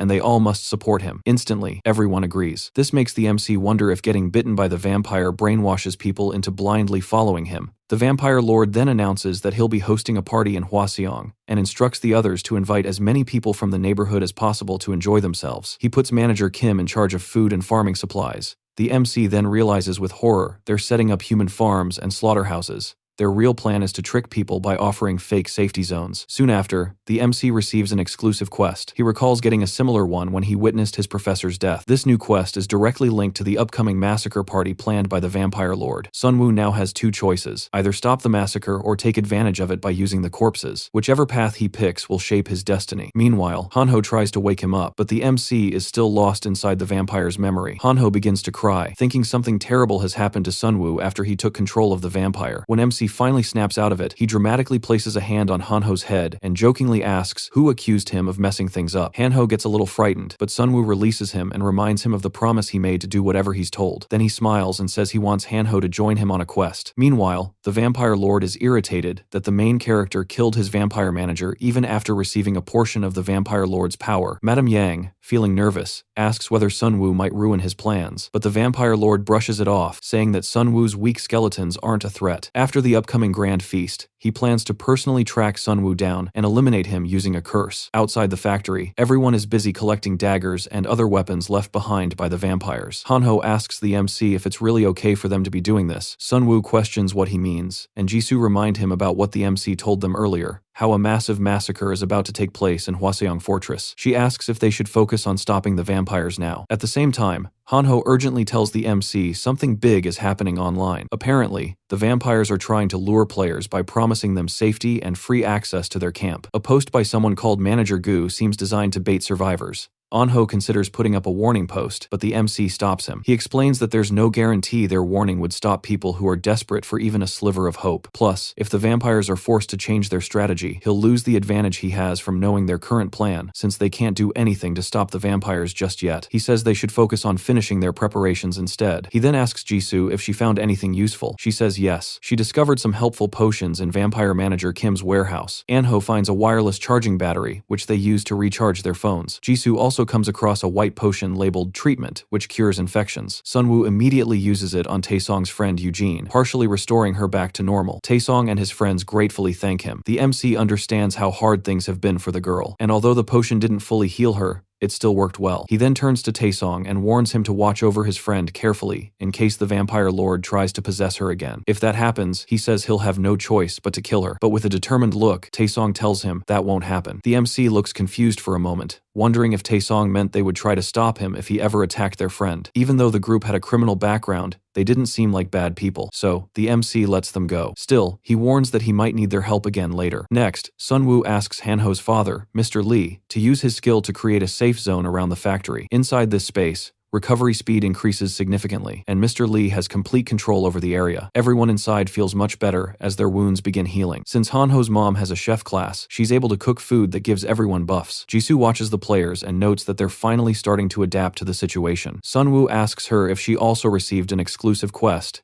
but she looks confused and says she didn't. It turns out he's the only one with an exclusive quest. He tells Jisoo she doesn't have to come along, but she says she wants to. When he asks if it's because of her sense of justice, she replies no. She explains that she can't keep running from the monsters forever. Sooner or later, it'll get her. That's why she wants to fight to survive. As they speak, a notification pops up announcing that all survivors have now entered Chapter 1 of the game. The system congratulates everyone who made it this far, acknowledges the many who've died, and explains that those who couldn't adapt have now turned into war beasts. From here on out, the real trials begin. Players will need to fight not just monsters, but also other humans. Only the bold will survive. The message includes 4 important warnings. 1. The event will last for 7 days, and no one can leave the Suwon and Hwaseong Fortress areas. During that time, players will earn double the gold. 3. Any player who defeats a Werbeast may receive a random combo card, for a boss monster will appear in each region, offering powerful items as rewards. These items won't be available in any shop. Sunwoo will look at the screen and realize that they can no longer travel to other regions. Jisoo stands nearby with a firm expression and tells him they need to stay and fight instead of continuing to run. Meanwhile, Hanho is clearly frustrated. He feels like Sunwoo is dragging him into a dangerous quest against his will, but Sunwoo reminds him that Jisoo has been with them since the beginning, even though she's more than capable of surviving on her own. In contrast, Hanho wouldn't last a day out there alone. Trying to shift the conversation, Hanho brings up that his recent post on the community forum is getting attention. There's a mix of responses, but one in particular stands out. It's from the prosecutor of Yeongdongpo. This person has used a level 3 pioneer skill to build a secure base, and even formed a guild called Independence. The guild's main focus is group survival, and they're planning to create a proper safe zone for survivors. Sunwoo doesn't believe this guy is trying to recruit him into the guild. Instead, he thinks the goal of that comment was to show others that they're not acting selfishly or with bad intentions. Hanho finds it hard to believe that someone could think so far ahead, but Sunwoo points out that more ambitious people are finally starting to step forward. Hanho then asks where they're heading. Sunwoo replies that they're going to level up and asks about Hanho's current level. Hanho admits he's only at level 5, which Sunwoo finds disappointingly low. Right then, Kyung-soo stops the car and tells them they've arrived. As everyone steps out, Hanho asks if this is really where Sunwoo plans to take them. Sunwoo confirms it and declares the area as their new hunting ground. The place is crawling with monsters hiding behind wrecked cars and debris. Suddenly, a massive flaming rock hurtles toward them. They narrowly avoid it by ducking behind vehicles. These small monsters can use magic, but they're no match for Sunwoo's skeleton army. With Jisoo and the skeletons, they manage to wipe out the creatures. Sunwoo explains that these monsters are called kobolds. The mission here is twofold: help Hanho level up and possibly find new minions to add to his forces. His best option is to locate people who have been turned into monsters, since they would significantly boost his power. Sadly, the kobolds are too weak to be of any use as minions. He already has werewolves in his ranks that can easily take down several low-level vampires. Just then, Jisoo calls out to him and points toward a grocery store. The parking lot is filled with corpses, which reminds her of their college campus during the early days of chaos. Sunwoo guesses this might have been the site of one of the tutorial events. She then asks if he thinks any survivors might still be inside. Sunwoo tells her that crowded places tend to attract more monsters, so the chances of survivors are slim. Hearing this, Kyung-soo suggests that rural locations or small villages like Jeju Island might be safer due to having fewer people. That makes Jisoo feel a bit better. Her family lives in Jeju. She catches Sunwoo looking at her and tells him there's no need to worry. She never really expected to meet her family again anyway. Besides, they're all influential and probably doing fine. Sunwoo picks up on the complicated tone in her voice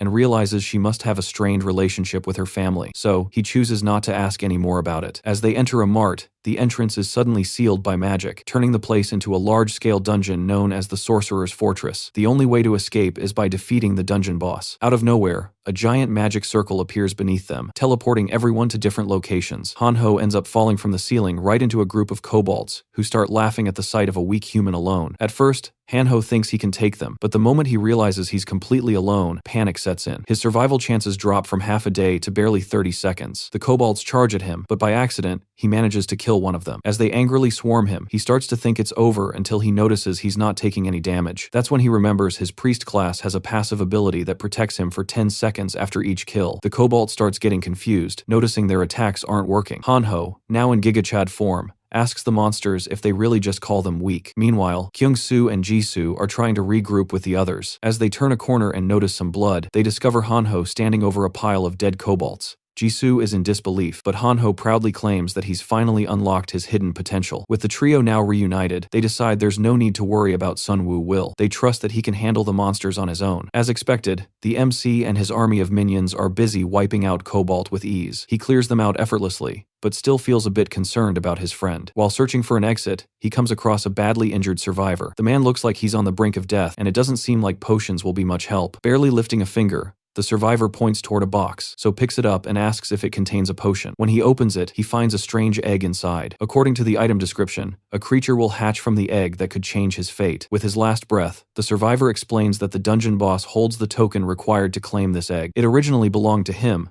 but the boss managed to steal the token. Sunwoo is shocked to realize the man is actually a powerful 5-star dragon knight. He figures the guy must have gotten lost in the dungeon while searching for the mart, only to have all his tokens stolen by the boss. It seems the knight's class had potential that only unlocked later, but sadly, he never made it that far. Although the description only refers to it as a mysterious egg, Sunwoo instantly recognizes it as a dragon egg. He assumes the knight entrusted him with it so he could finish what the man couldn't. While Sunwoo is still standing there, more kobolds try to attack, but his minions easily take them out. Now determined to retrieve the token and avenge the fallen knight, he continues pressing forward. Despite being cut down repeatedly, the kobolds keep charging like mindless drones, and Sunwoo finds it odd. Suddenly, an explosion goes off nearby, and he sees a kobold sorcerer. Even though it looks terrifying, one of his minions takes it down instantly along with the rest. After leveling up, Sunwoo chooses the skill option to increase his maximum number of minions, but instead, he gains a new skill called Corpse Explosion, which costs 10 mana to blow up a dead body. Right away, he gets to test the skill as more enemies approach. He tells his minions to stand back and detonates one of the corpses, causing a huge explosion. The kobolds outside hear it and start feeling uneasy. Then, suddenly,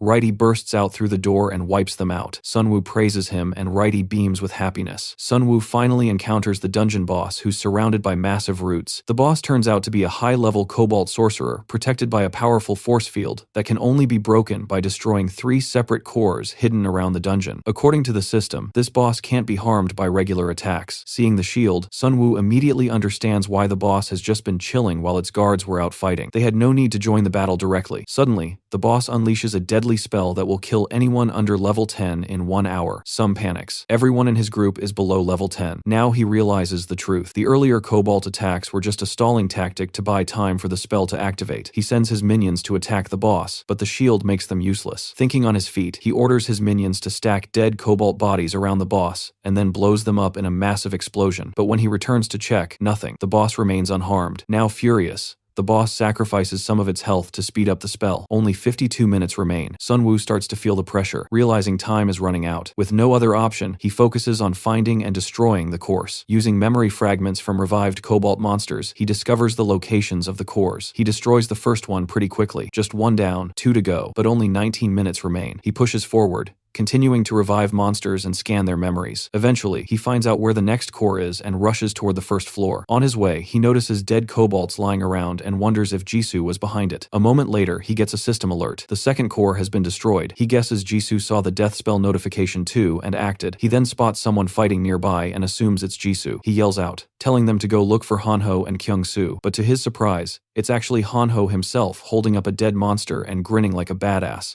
saying Sunwoo is the one who's late. Sunwoo can't believe what he's seeing. It almost feels like a dream. Jisoo also arrives and confirms she destroyed one of the cores. But Sunwoo is still fixated on how much Hanho has changed, now acting all heroic and serious. Still, there's no time to waste. With just 13 minutes left, they rush to the location of the final core. Kobolds are fiercely defending it. Sunwoo knows they can't afford to waste time in battle, so he tells the group to ignore the enemies and focus on finding the last core. It doesn't take long. Jisoo finds it, and with only 10 minutes remaining, Sunwoo assists Righty in jumping over the mobs and smashing the final core. With the shield down, they now have 9 minutes to beat the boss. Sunwoo is burning with rage and ready to take it down. When they confront the boss, Hanho returns to his usual self and casually suggests it should be easier now since Sunwoo can blow up corpses. But Sunwoo reminds him that the boss has already seen that trick. It might be prepared for it. Hanho, still confident, suggests they blow up the entire building instead, which sparks an idea. Without wasting a second, Sunwoo orders everyone to regroup and head to the boss room. Time is running out fast. They arrive just in time, and one of Sunwoo's cobalt sorcerer minions casts a fireball that disrupts the instant death spell. Sunwoo glares at the boss, daring it to throw something new at them. Enraged,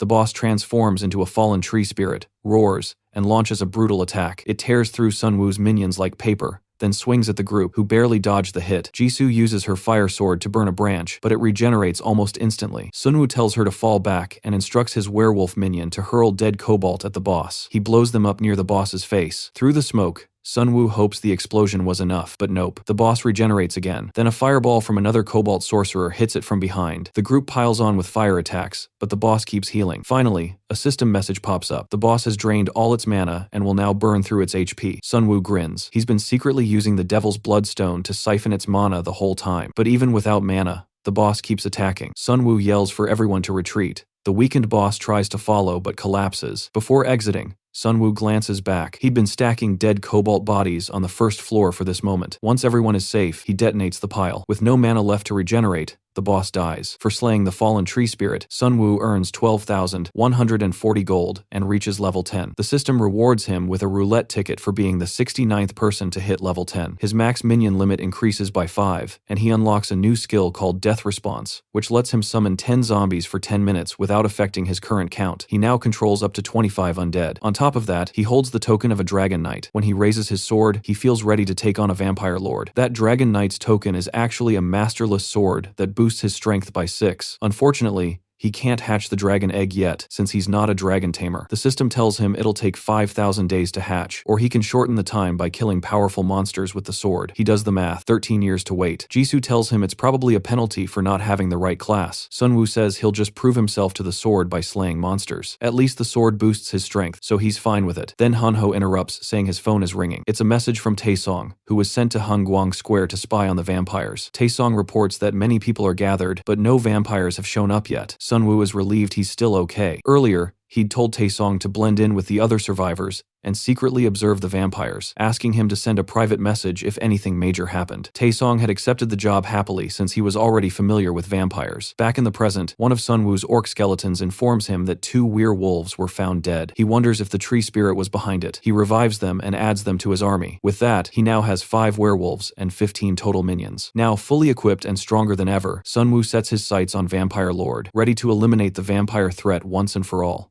Meanwhile, the survivors grow restless because the people who invited them are still nowhere in sight. From inside a nearby building, a group of vampires watches them, waiting for the perfect moment to start killing the survivors. The vampire master enters the room and tells his subordinates to get ready. One of them asks if they're going to feast on the survivors, but the master just smirks and explains that their real target is the group who attacked the factory. The other vampires look confused, thinking they were supposed to party first, but the master tells them the plan has changed. Since their target is nearby, he wants him dead before he can interfere with their plans. He adds that this order came directly from the vampire lord, so they should go all out. Taesong spots the vampires heading out and quickly informs the MC through his phone. The vampires make their way to the elementary school, tracking the MC's location thanks to the curse placed on him. They mock him for letting his guard down. Along the way, they stumble upon the corpse of a dire wolf. The claw marks tell them it was likely killed by one of his werewolf minions. Soon after, they notice a trail of blood and decide to follow it. The vampire master wonders how their area manager could have lost to someone like this. They call the MC an idiot for not realizing that blood attracts monsters. One vampire points out that the trail leads to the auditorium. Once they confirm the MC's location, the vampire master orders every vampire to kill him immediately. They know he can control minions, but they still think they can overpower him. The vampire master expects him to have 5 werewolf skeletons, and since he serves directly under the vampire lord, he's confident he can handle 2 by himself. With their numbers, he's certain they can win. He leads the group inside and spots the MC with his minions. Seeing that he has only a few skeletons makes them even more confident,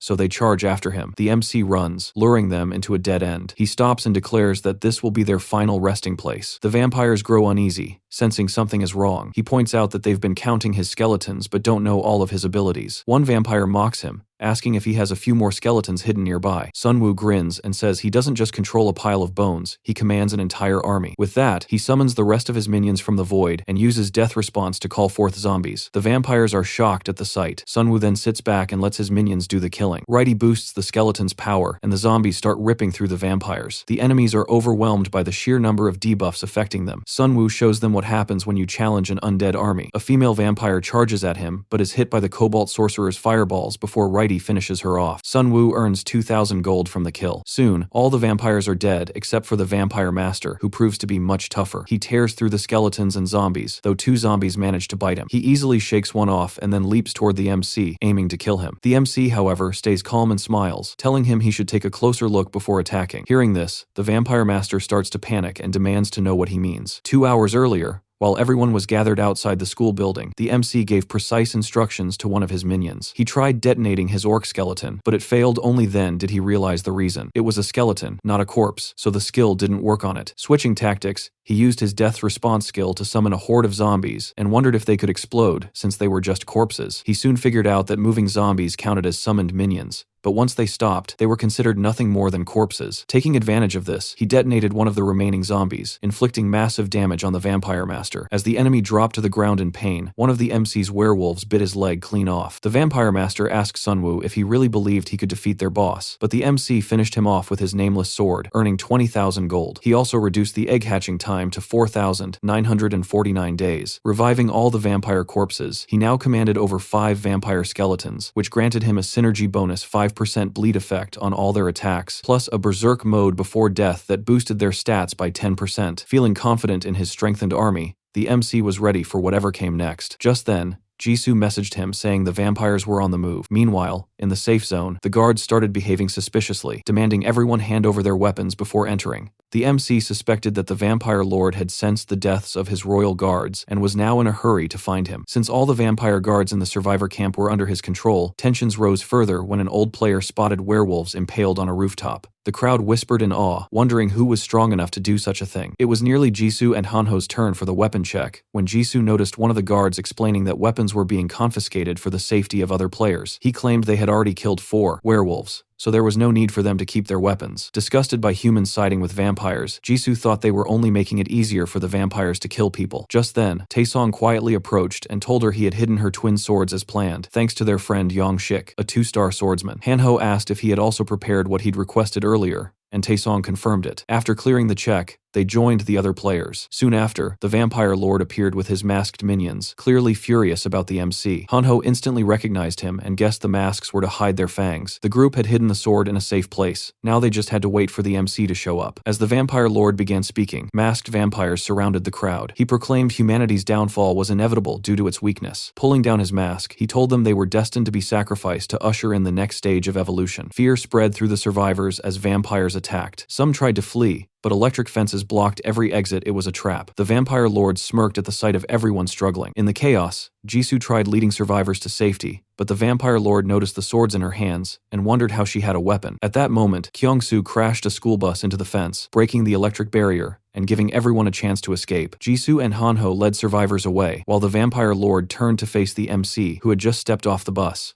The MC smirked and mockingly called him the Mosquito King before asking the vampires why they weren't enjoying themselves. The vampire lord laughed, saying the MC was right on time and promising they'd have plenty of fun. He then addressed Madame Yang, saying their party hadn't started well, to which she replied they were missing the main course and ordered her vampires to surround the fleeing survivors. The vampire lord asked if the MC planned to save them, but Sunwoo said his teammates could handle the vampire girl. Amused, the lord said that under different circumstances, he might have hired the MC to work for him, but Sunwoo replied he didn't need that, he already had friends. Suddenly, a werewolf skeleton leapt out of the bus and attacked the vampire king. He scoffed, asking if the MC really thought it could kill him, but when he engaged it, he realized it was loaded with goblin corpses, a trap. The MC detonated it, triggering a massive explosion. The vampires panicked, seeing their boss on the ground, though they assured themselves he wouldn't be beaten so easily. They chased the MC into the bus, only to find it filled with monster corpses. Sunwoo slipped out through a hole and detonated the bus, wiping out a huge number of vampires. Meanwhile, Madame Yang was out hunting survivors alongside some human collaborators. The humans with her heard the explosion and began wondering if something might have happened to the vampire lord. She brushed off their concerns, insisting that he was far too powerful to be killed by the MC, and told them to focus on tracking down survivors instead. But when she glanced back, she saw both of them lying dead on the ground. A chilling presence crept up behind her, and she barely managed to dodge an attack from Jisoo. Locking eyes with the vampire girl, Madame Yang's expression burned with determination as she prepared to fight her alone. At the same time, Hanho and Taesong managed to guide the survivors to a safe spot, everything going smoothly thanks to Sunwoo's plan. Hanho still kept his daggers ready, just in case, though they hoped they wouldn't have to use them. Unfortunately, a vampire suddenly appeared from behind, placed there by the vampire lord to guard the perimeter. Mocking them for getting caught, the vampire smugly asked if they'd help him level up. Taesong rushed in to fight, thinking this vampire looked weaker than the others, but Hanho tried in vain to stop him. The vampire dodged Taesong's attacks and almost sank his teeth into his neck, but Hanho intervened at the last second, hurling his daggers. The vampire leapt into the air to dodge a punch from Taesong, but Hanho quickly threw more daggers, striking the vampire's face and knocking him to the ground. Hanho was stunned. He had just beaten a vampire, but when he realized he hadn't received any gold yet, he knew it wasn't over. The furious vampire, still alive, stood up and cursed them for scarring his beautiful face. Meanwhile, the MC had already cleared out the weaker vampires with the earlier explosion, but he knew the real threat was still lurking. Suddenly, the vampire lord leapt onto the bus, this time sporting wings, looking like he'd unlocked some premium skin. The MC quickly realized this wasn't going to be an easy kill. He summoned undead minions from the void, but as the vampire lord landed in the middle of his orc skeletons, he smashed through them with ease. Knowing they wouldn't hold him for long, Sunwoo called forth zombies from the ground. The vampire lord seemed mildly surprised, but ultimately unconcerned. Sure, they posed no real threat. When he killed one, the MC tried to detonate the corpse, but the vampire lord was ready, using his bloodfly skill to create a high-pressure mist of blood. While the skill wasn't especially powerful, it was enough to block the detonation. Switching tactics, the MC sent his werewolves forward, activating the Cerberus synergy to boost their strength against a single target. Still, the vampire lord sliced through 3 of them with a single strike. Realizing close combat was hopeless, the MC ordered his minions to attack with spears instead. The vampire lord dodged effortlessly, saying he found the fight boring and claiming that this was the limit of unevolved humans. Sunwoo shot back, asking if he really considered monsters like himself evolved.